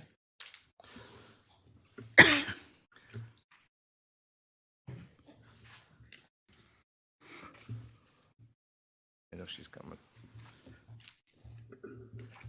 Got notes too, that's good. I do. So it's always a pleasure to recognize members in our community that not just working with the city, but working mostly for the community. So on behalf of the city council, it's my opportunity to present this proclamation for an upcoming date and anniversary in which they're going to be having, which is for all of us to celebrate. But the proclamation is for the Monroe County Opportunity Program, MCOP, who officially celebrate their 60th anniversary in May, a long-term partner within our community for many, many opportunities. But the Action Agency was created in 1965 and the Economic Opportunity Act of 1964 as part of President Johnson's War on Poverty. Now, I know many of us remember that. Some may not have been here, but I think many of us were. The importance of what that was within our, not just our community, but across our country. But the mission of MCOP is to reduce the effects of poverty by empowering individuals, strengthen communities, and mobilizing resources. And as we heard earlier here in a couple other items, we utilize the MCOP as a partner to help deliver those services as well. But we're celebrating 60 years of service, MCOP is, to the community by providing Monroe County residents and of course here in the city as well with quality and life-sustaining services. We heard some of those examples earlier by the questions that get asked by the community about the annual action plan and what that provides. If you've not read that, I'm saying this to those that are maybe watching, you take the opportunity to see that because you'll see all the other work that is being done. The vision is that of the community members have the resources and support system to obtain and sustain self-sufficiency. And since acquiring the MCO, the Monroe County Food Bank in 2002, they've distributed over 4.4 million pounds of food. The city is extremely proud to be a partner with MCOP, but also want to recognize and celebrate and share in the celebration for their 60th anniversary. This proclamation can be multiple pages long. We've kind of condensed that, but we want to present that. So they have their anniversary gala that's coming up. So I want to, on behalf of the City Council, I, Robert E. Clark, the Mayor of City of Monroe, and with full support of City Council, do hereby proclaim May 16th, 2025 as MCOP Day in Monroe, and we take this opportunity to commend and recognize the many contributions they have made to this community, and we hereby extend our heartiest congratulations and best wishes on their 60th anniversary and look forward to obviously more years to come. So Stephanie, I'm going to give this to you now. Thank you so much. Thank you. And please make some. Yeah, that'd be awesome. Okay, stand here. You can see the council this way, right here. Squeeze in closer together so we get less podium. There we go.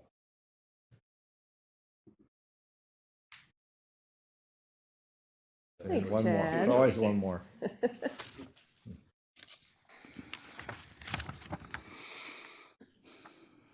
Stephanie, comments, please. All right. Honorable Mayor and City Council, thank you so much for this wonderful tribute. We are 60 years old at MCOP. We've been around since 1965, and you guys all know us as a safety net who takes care of people in our community, and we're very proud to do that. I just want to take a few minutes and talk about some of our annual report findings from 2024. During that year, we served 7,999 unduplicated people across Monroe County. Our specialized transportation team, you see our smart smart vehicles out across Monroe County. We only take Monroe County residents, but we travel the region. We go to Ann Arbor, Detroit, and Northwest Ohio 6 days a week. Last year, we helped 336 clients get to their non-emergency medical appointments, taking over 8,000 trips and covering 103,000 miles. Our food department, as you know, food is one of the number one needs in Monroe County. Our food department last year topped 3 million pounds of food across Monroe County. So just to put that in a little bit of perspective for you, when we opened the Lord's Harvest Pantry in 2011, prior to that, we were serving 700,000 pounds of food a year. Once we opened the Lord's Harvest Pantry, we eclipsed 1 million pounds of food. Last year, we eclipsed 3 million pounds of food. So the need keeps increasing, but the amount of food that we're distributing in the community increases as well. And people have asked me over the years, how much food will it take to end hunger in Monroe County? And we actually did the math, and it's about 3.5 million pounds of food that we would have to distribute across the county on an annual basis to eliminate hunger. So we're almost there. So that's good news. As you know, and you saw from our quarterly report, our most recent new program is the Opportunity Center at ALCC. We've been having an amazing time running the Opportunity Center now for 5 years. Last year, we helped 637 youth with education and recreational experience. On a regular basis, we have 87 older adults who participate in daily senior activities. We have 412 individuals who have engaged with our community health hub, and we have 403 youth, adults attend our wellness and fitness classes throughout the year. We have a huge commitment to making sure that older adults age with dignity in Monroe County, and our Aging and Disability Resource Team provided in-home services, including chores and home care to 565 older adults. We provide Medicare and Medicaid counseling to 351 older adults, senior tax preparation to 376 households, and we helped 1,460 senior and disabled clients remain independent in their homes due to our interventions. Our supportive services team is where we assist the Monroe County Network on Homelessness. So these are our homeless and veterans programs that we provide across the county. We helped 101 households avoid eviction. 166 obtained and maintained housing, and this includes our veterans programs, families, and our Housing for Homeless Youth program, and we graduated 48 individuals from our Bridges Out of Poverty class.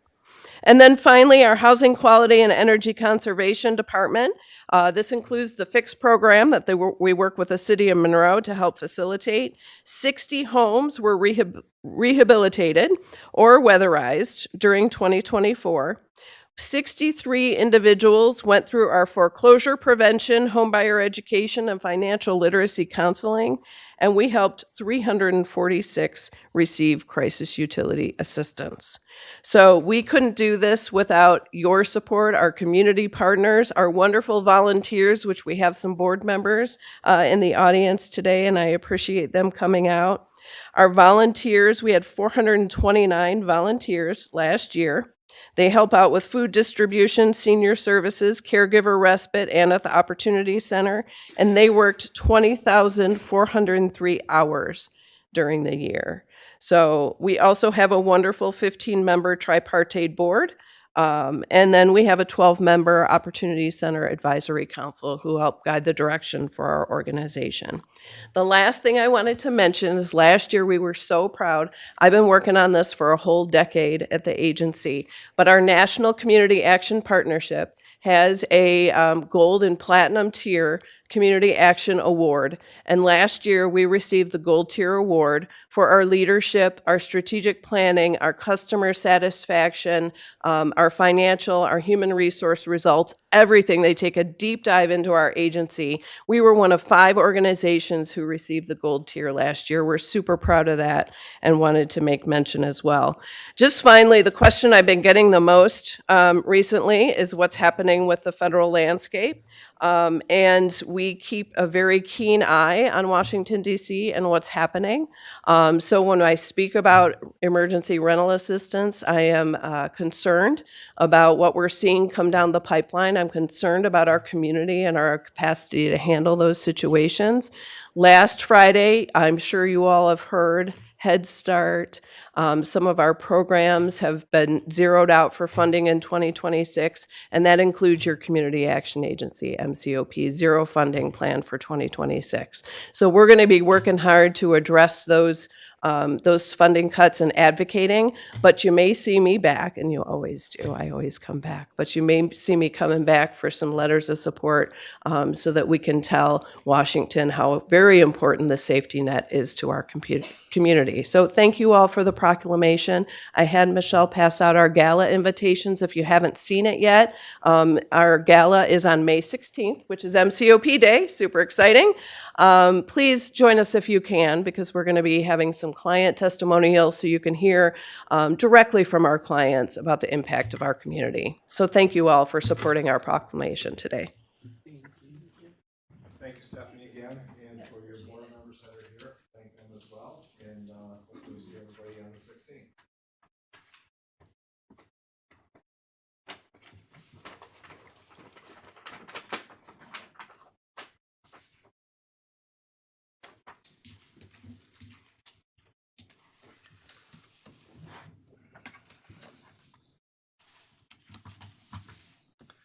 Clerk, next item, please. The next item is item 5120, Arbor Day, which is scheduled for April 25th, 2025. So we have another proclamation. I'm going to read that from the seat here, but and because it's going to be presented at the end of the week as we plant trees at Manor School this year. So I just want to read some of this. I know that Mr. Lewis is here. Mr. Lewis will, through his work and his department, is how we continue to service our community when we talk about trees. And we know we have a lot of interest in trees in our community. That's why we have a tree committee, and that's why we have conversations here about how do we move next. But I'm not going to read all of this because it's a proclamation which talks about back way in 1872, J. Sterling Morton proposed to the Nebraska Board of Agriculture, special day be set aside for planting trees. The holiday is called Arbor Day. It is the first observation of planting more than 1 million trees was in Nebraska, but Mr. Morton comes from Monroe before he went out to Nebraska, so there's a direct connection when you talk about our community and our history as he lived over down not far from here, about 3 blocks, where there's a historical marker there as well. So it's kitty corner from the junior high school. And it says, whereas the city of Monroe was named the 2024 Tree City USA by the National Arbor Day Foundation in honor of his commitment to effective urban forestry. There are over 11,000 trees in the city of Monroe, and the forestry department in the city of Monroe, and our committees and boards try to improve the quality of life for our residents through our forestry program.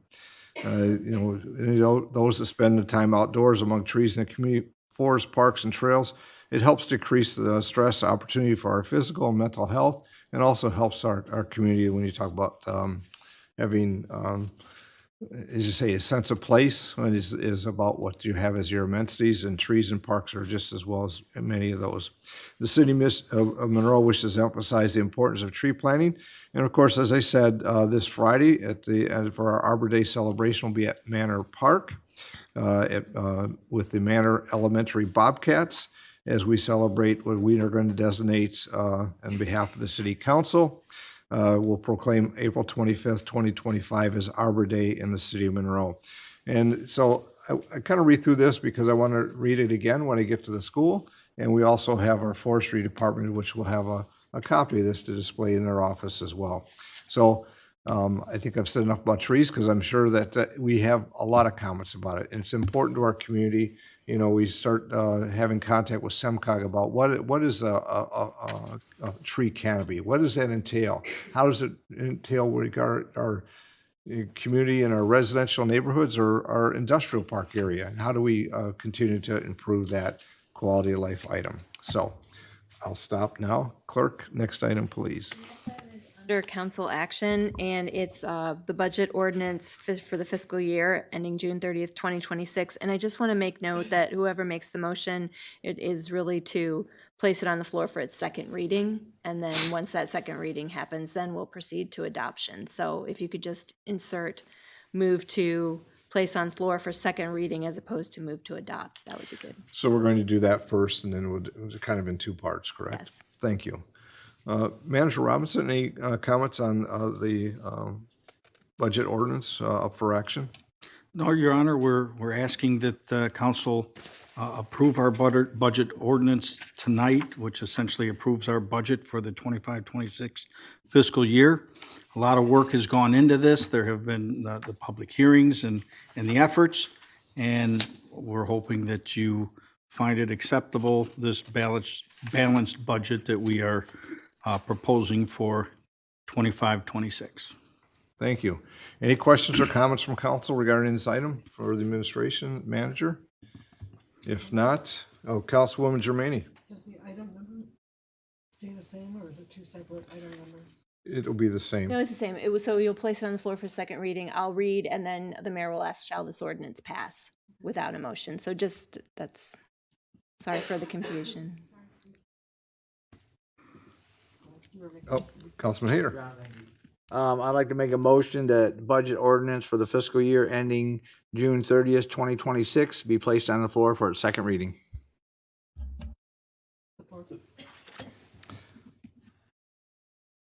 Motion by Councilman Hayter, supported by Councilwoman Germaini.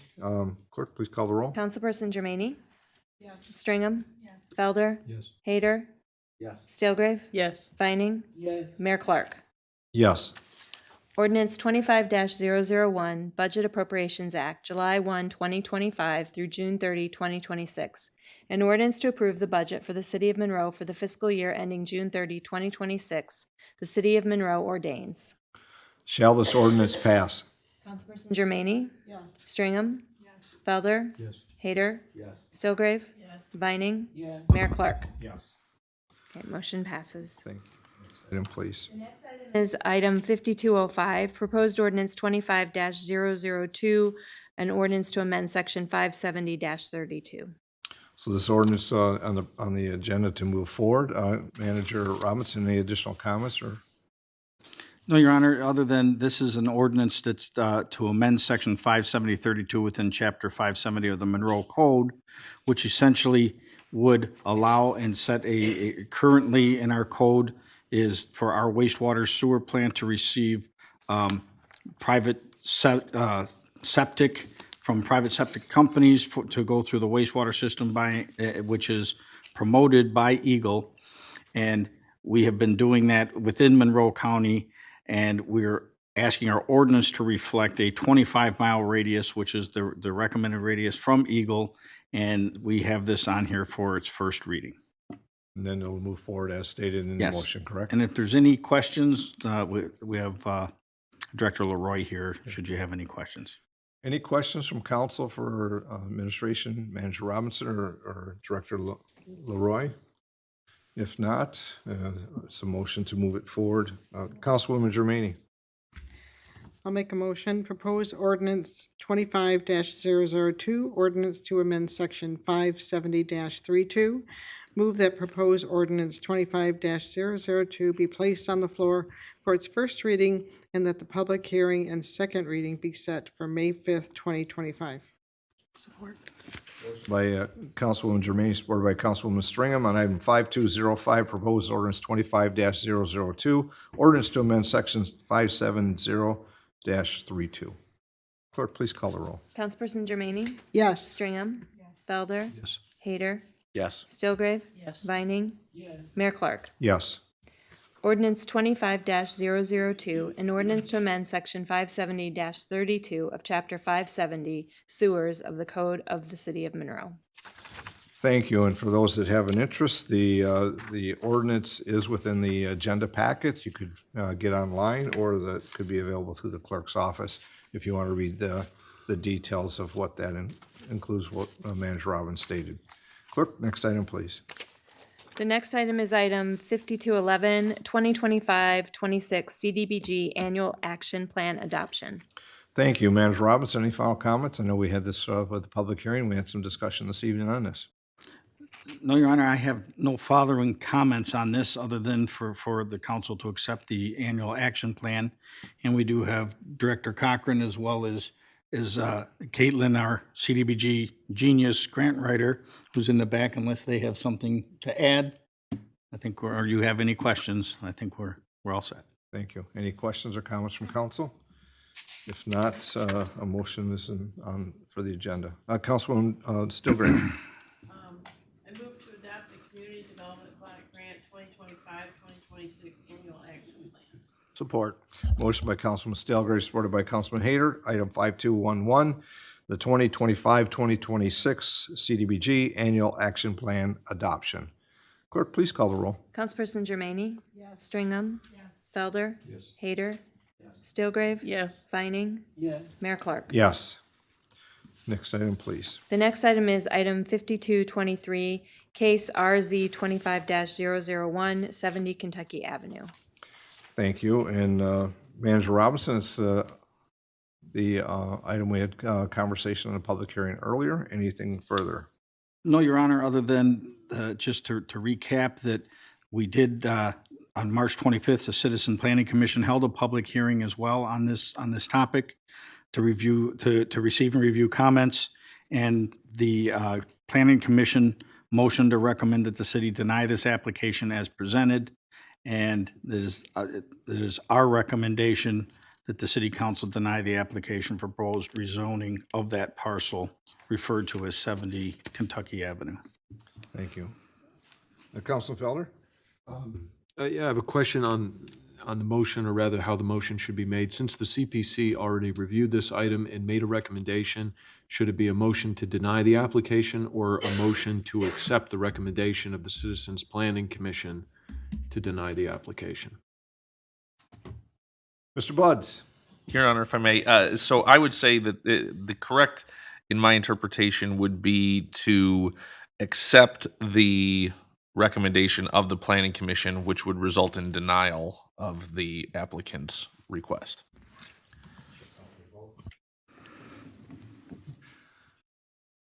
Other questions or comments? If not, this is up for council action. Your Honor? Councilman Felder? Yes, I'll make a motion to accept the recommendation of the Citizens Planning Commission at its recent meeting to deny the application of the proposed rezoning parcel number 49-01491-003, commonly referred to as 70 Kentucky Ave. It's a motion by Councilman Felder, supported by Councilwoman Germaine on item 5223, case number RZ 25-001, 70 Kentucky Avenue. Clerk, please call the roll. Yes. Felder? Yes. Hayter? Yes. Stilgrave? Yes. Vining? Mayor Clark? Yes. Next item, please. I have no further items. It's council comments, and it is April. Councilwoman Germaine. Going on in April and May. But next Wednesday, April 30th, is the tire recycling at the County Drain Commission office from 9 to 12. They will take a limit of 10 tires, so get those tires off your property and take them to the Drain Commission and get it reused. That's all, thank you. Thank you. Councilwoman Stringham. Well, the weather is turning. We're getting some warm weather. And what I want to encourage everyone is just to try to be safe. When you're out walking, bike riding, keep others in mind. This weekend, I was out doing some walking and noticed some e-bikes, the electric bikes. And I think people don't always realize how fast they go. So just encourage everyone to pay attention to your surroundings and the people around you. Thank you. Thank you. Councilman Felder. No comments this evening, Your Honor. Thank you. Councilman Hayter. Thank you, Your Honor. Just a couple things. First and foremost, I hope everybody had a wonderful Easter holiday. And if you've got some free time this coming Saturday or Sunday, April 26th and 7th, or May 1st and 2nd, Joe's ALCC Boxing Club will be participating in the Detroit Golden Gloves. That will be at Burt's Warehouse. It's across from Eastern Market. he will be taking 14 of our youth down up there to fight. So if you got some opportunity, get out there and support him. And then secondly, the Monroe Lenawee AFL-CIO is going to be conducting 2 summer camps coming up this summer in conjunction with Monroe High School and the Monroe County Community College. The youth camp will start on June 16th, and the adult camp will start on, I believe it is July 7th. So if you've got somebody who's interested in skilled trades, have them sign up for those camps. And then the most important part of that is the 4th week of that adult camp, we will be doing a home renovation for one lucky family or individual homeowner. And we're going to take the volunteers from the affiliates and those 12 students that are going to attend the adult class and do a home renovation for that entire week. So if you know somebody that's elderly, disabled, or just in need, haven't filled out the application, it can be found on the Monroe Lenawee AFL-CIO Central Labor Council Facebook page. Thank you. Councilman Stilgrave. I have nothing. And as you saw, Councilwoman Vining had to depart. She had an emergency call, and she said she had no comments. So, so I don't think that she was holding something. I have just a couple comments. I'll start by saying that we already talked with MCOP, and of course, the 60th anniversary gala is coming up, and on the 16th, and there's opportunities for tickets for that. So I have a correction to make from my last meeting 2 weeks ago. I said that the art gala was at the Education Center this Saturday. It is not. So I hope couldn't have got a ticket yet. So I hope you weren't tending to go, but it is going to be in conjunction when the Education Center is open to the public. It's going to be a community day for the city of Monroe on June 21st. See, I get it correct here at one time. Is a Saturday, and it's going to be open to the community. The first time the Education Center is going to be completely open. So if you have opportunity, not only will they be opening, but the art gala will also be being held at the same day. There'll be opening. We're working on the opening ceremonies and guests that'll be there to speak. But also, if you have not been in to see the Education Center at the National Park Visitor Center there, the former complex, please join. I think that's my 2 comments. Clerk Lavoie. I have no comments this evening. Okay. I'll save my other comment then. Okay, unless you want me to. I can go ahead. Okay. I think it's great. Okay, And all right. I didn't get a chance to talk with Clerk Lavoie before starting, so I try not to make comments that maybe aren't ready for. I know, Here. I appreciate that. Wonderful thing. I appreciate that. So the city of Monroe last year, I took an idea to the communications department, and our communications department here at the city of Monroe, they're very creative and they ran with it. And it was to broaden outreach during the 2024 election cycle and to really reach people where they were because there had been so many changes to the laws in the state of Michigan and of course it was an intense election cycle. So I wanted to make sure that we put as much information out there as possible. And because the state of Michigan has a decentralized election system, while this Bureau of Elections was putting a lot of information out and other organizations were, we felt that it was really important that they hear directly from the clerk. So we had videos, we had we even did radio, we had a coordinated campaign with those elements as well as social media posts, et cetera. And it was really broad and robust. And we had the opportunity to apply for a clearinghouse award with the U.S. The U.S. Election Assistance Committee, which is an independent commission in Washington, D.C. that provides a lot of resources to election clerks across the country. That's one of the reasons they conduct these awards, is to gather some of the best practices. And I am proud to announce that the city of Monroe is a recipient of the Distinguished Voter Education and Communication Initiative under the small medium jurisdictions. So it's pretty exciting. I don't think the city of Monroe has ever received a clearinghouse award. And I just wanted to say how proud I am of the communications department and MPACT helped us with the videos, and it's a really exciting honor for the city of Monroe. But more importantly than that, it is being held up as a best practice for others across the country because it is a repeatable, it is something that can be recreated by others. You don't have to have a full-fledged communications department. If you have a phone and you write yourself a script, you can reach out to your voters as well. So it's really exciting, and I hope it was very beneficial and I think it was, to the residents of the area, the voters of the area, because I did hear a lot of feedback from voters. Oh, I didn't know I could still turn in my absentee application until I saw the video. And I know it was well received online. It was some of the largest impressions that they had last year in terms of videos, et cetera. So yeah, we're award winners, and it's a pretty nice honor to receive. So now that Michelle's told you all about it, I just want to say you can also go to the website www.eac.gov/, and it's about the awards and the U.S. Election Assistance Commission Clearinghouse Award.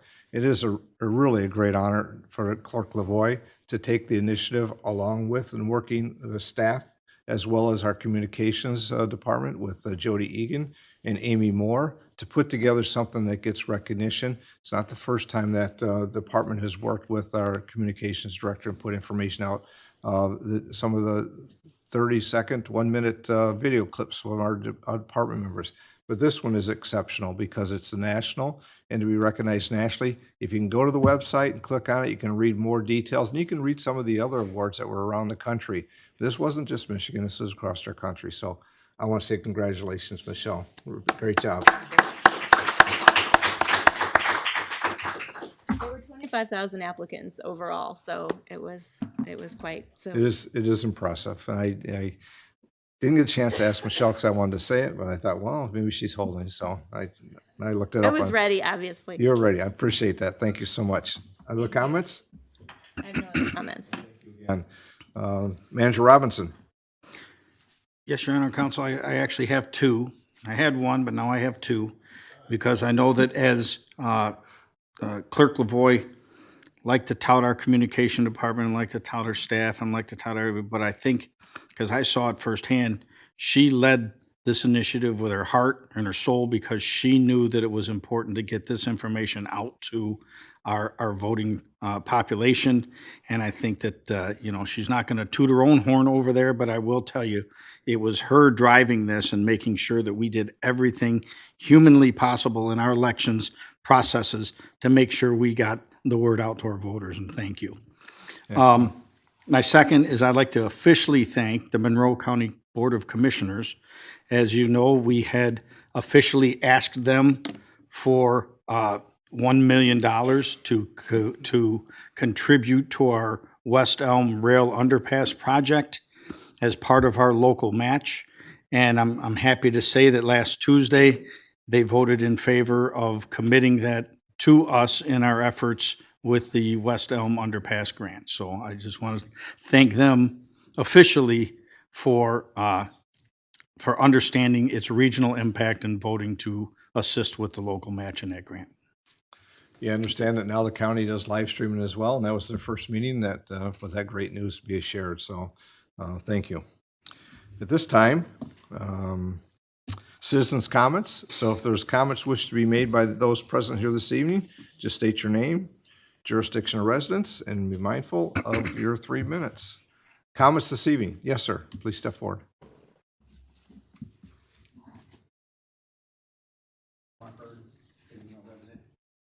This is the reason why I was here today, so thank y'all for letting me play earlier. I'm following up, Mr. Mayor. About 5.5 weeks ago, I submitted a letter asking for some information with some very specific questions. It was not read into the minutes, so I followed up 2 weeks ago, asked for questions, asked my questions to be answered. My questions in specific were an explanation on the factors influencing permit fees in the city of Monroe, transparency regarding the allocation of permit fees, and review of the current fee structure. How do we get to those numbers? I was stopped outside by Mr. Robinson at the last meeting, and he said that all fees, I'm paraphrasing, all fees go towards funding the building department. Okay, but that didn't answer my questions. So I'm following up saying, Mr. Mayor, when can I receive an answer? How does this go about? But the other part of my reason being here is I need an explanation on some actions that was done to the Orchard Food Co-op by the Department of Public, the DPS, whatever that stands for. So I think I spoke on two issues: the co-op and the building permit, asking for the questions. And shortly after that happened, I received a phone call from my administrator saying that she had spoke to, I believe, a Lauren, something like that, one of your officials, stating that we had to put an enclosure around the dumpster at the Orchard Food Co-op, stating that we triggered a city ordinance that says if you have a new dumpster or if you move your dumpster, you have to put a enclosure around it. I was thrown off because we never requested our dumpster to get moved. So I asked, how did this happen? Apparently, Lawrence let my administrator know that somebody called Stevens and requested it. So it made me wonder so I asked my general manager, did you request this to be moved? She did not. So we followed up with Stevens and we asked Stevens, our garbage contractor, who gave you guys the green light to move our dumpster? I want to know this because now I have to put an enclosure around it due to these city ordinances. And if it's something that we requested, that is the law, that's the ordinance. I was so shocked, Mr. Mayor, when the Stevens official let me know that Tanya from the DPS called Stevens and told Stevens to move our dumpster for us, which then triggered your department to call us and tell us that we have to put an enclosure and a fence around it. I know you're probably just not hearing about this, Mr. Mayor, but I'm okay with doing what needs to be done. But I never made that request. Nobody from our age made that request. And because somebody from the city on our behalf spoke to a third-party contractor and had this action done, I am now not allowed to have a dumpster. And I'm just trying to build a co-op, and Mr. Mayor, it looked to me like, and I don't want to throw this around because I don't. Don't say it. If you don't want to say it, don't say it, or say it. You're right. Nobody put negative energy out. Pick your side. I'm hoping for a good answer and explanation as to why the city would speak on my behalf and then enforce an ordinance on me when I had nothing to do with it. That's a good question. So first off, if you don't have the answers you're looking for in the 3 items, then I suggest you set an appointment with the manager and the department staff to get those specific answers. We'll speak with the manager as well to find out, not the conversation in the hallway, but something there. Dumpsters, I don't know what you said, but I know that there is an ordinance if when there's transitions, dumpsters need to be enclosed. Now, I can't speak to your example because I don't know it, but that's something that also will be addressed. Thank you. Thank you, Mr. Mayor. You bet, Omar. Always a pleasure. Other comments from those present here this evening? Yes, please come forward. Name and address of jurisdiction. I wrote mine. Yeah, that's good. So I wouldn't You're good. my train of thought. So, good evening. My name is Jamie. I'm the founder of City Church Project here in Monroe. The Heart Driving City Church Project is to leverage the resources and support of the church to positively impact our community. And so I'd like to invite you to join us for National Day of Prayer, which is next Thursday, May 1st, from 12 to 3 p.m. in Ranger Square. It's a space that's been reserved by one of our members, Surefire Ministries, which is across the street here. This will be a time of prayer and worship as we lift up our city and our state and our nation. 1 Timothy 2 reminds us that believers in Christ, that we're called to pray for those in authority. So at 12 p.m., we would like to specifically pray over our local leaders. I also saw that Director Tolstead is here. And so we would also like to invite members of our police to join us at 1 p.m. as we pray for our public safety officials and members of the Sheriff's Department. So we would love for all of you and those or your staff in those departments to join us, and if you're willing to stand with us in prayer. But we would really just like to serve and bless and pray for our leaders if that's something that you're open to. I also want to mention that we launched today a prayer campaign called Pray Monroe, where we're praying 24/7 from now until June 8th. Residents have signed up to pray for 1 hour per day for the next several weeks, so that every hour someone's praying specifically for our community.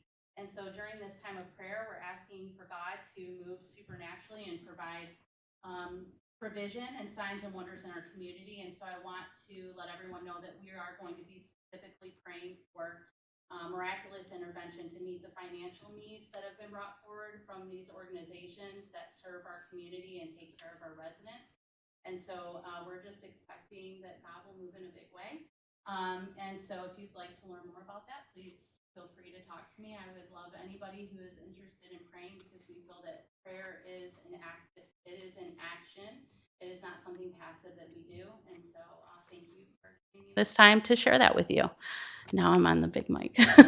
You're not. So just real quick again. Yes. It's May 1st. May 1st, Loranger Square. Time. And it's from 12 p.m. to 3 p.m. People can come anytime during that time, but we're specifically going to dedicate noon to pray for our leaders in city council and our local government. And then at 1 p.m., we will pray specifically for the members of our police force and public safety. Thanks. Other comments this evening from those present? Yes, please come forward. You know I had to be here. I had to speak if I'm here. I mean. Sure. Name and Well, jurisdiction of residence, please. Yep, Colbean, City of Monroe.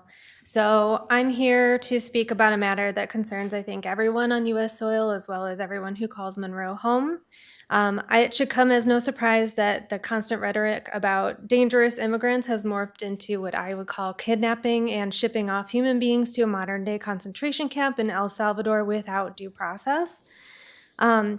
We might all disagree on how prisoners are treated based on the crimes that they've committed, but we all must agree that every human being deserves the right to due process. Without due process, we have no way of proving our innocence. We have no way of proving our citizenship or our belief systems. And without due process at any given time, someone with power can claim that you've done something wrong and send you off to a prison. And you'll have no ability to see your family or friends or prove your innocence or prove who you are. And I was taught to believe that all people are innocent until proven guilty. We must not wait until our loved ones are sent off to a gulag because of an administrative error or because someone expressed an idea that the government didn't like. And I would like to hope that as a country, we can be more focused on love and justice and not on greed or retribution. Now, you might ask, why am I bringing this to City Council? And I think it falls to our local municipalities, our businesses, and our organizations to protect the people that call this place home. So as a city, I think we should be preparing for the worst case scenario and taking measures to ensure that our city and our county police do not become the next SS officers and that our neighbors do not become the next brown shirts. So I don't think that we should welcome Nazis or ICE agents like wolves into our sheep pen. I want to know what this city is doing to ensure that our law enforcement has strong morals and is willing to uphold our Constitution even in the face of immoral laws. What are we doing as a city and as a county to hold our representatives accountable for this dismantling of human rights and freedoms in America? And what steps can we take at a local level to provide for everyone who lives in this city? What steps can we take at the local level to give resources and safety to people who are targeted? I think it's never too late to start clawing back the freedoms that we've started to lose, to allow any government to, regardless of party, don't care, to deny due process to even one person. We deny that to all of us, right? So not to mention even criminals are humans, right? And they deserve human rights. We shouldn't be sending them off to a torture camp in another country. We've seen that happen in history. We owe it to ourselves and to our children to be better than the monsters of our past, and I urge City Council to consider the ways in which Monroe can be a strong defender of democracy and a bulwark against authoritarianism. And if not now, when? How many and which demographics of people are you willing to let suffer? You, not council, you as everybody, let suffer in the name of this type of situation that we're in. As a person with X gender marker on my, am I going to be labeled a gender fraud? What is my city, my community, my businesses and organizations doing to help prevent this kind of thing from happening? Please don't sell yourselves short by saying that you're just city council. You guys are elected leaders, and we look up to you to make this place safe for everyone. And also, lastly, a little tongue in cheek, but thank God for President Trump for getting rid of all the funding for our children and our vulnerable communities, right? I don't think that's a really good thing, and I really hope that the community steps up even though we're struggling, all of us. Thank you. Other comments from those present here this evening? Yes, sir. Name and I'll be real jurisdiction of quick. residence. Devin Rucker, City of the Monroe. Sleep in Heavenly Peace. Great organization. Show of hands, how many people have heard of it? Okay, so their motto is no kid sleeps on the floor in our town. And I'm not a handyman by any means. Like my wife, she's a Wiccanizer. She has the toolbox. But I can give my time. And they're still looking for groups and families. It's May 3rd from 8:30 to noon. You meet right at 242 if you're old school like me, that's Xanadu. But I love that it's a house of the Lord now. And you really don't have to have any experience. It was so amazing. Quick backstory, walked into one house, 4 girls sleeping on one mattress. Put these beds together real quick, and I was afraid. He's like, here, you're gonna put it together now. And I'm like, oh boy, like don't give me this drill. Super easy, super fun. Just the fulfillment that you get on these kids' face after receiving a bed, it's phenomenal. So once again, that's May 3rd. Meet at 242 Church. Just bring yourself. That's all you gotta have, no tools necessary. And you do it once, and I guarantee you'll be at the next city council meeting telling people to come too. Thank you guys so much. Thank you, Devin. Other comments from those present here this evening? Any further comments? Seeing none. Next item is Councilman Felder. Yes, Your Honor, I'd motion that we go into closed executive session for the purposes of collective bargaining. Second. Motion by Councilman Felder, supported by Councilman Hayter to go into executive closed session for the purposes stated of collective bargaining. Clerk, please call the roll. Councilperson Germaini? Yes. Stringham? Yes. Felder? Yes. Hayter? Yes. Stilgrave? Yes. Vining? Mayor Clark? Yes. And thank you all for being here and your comments.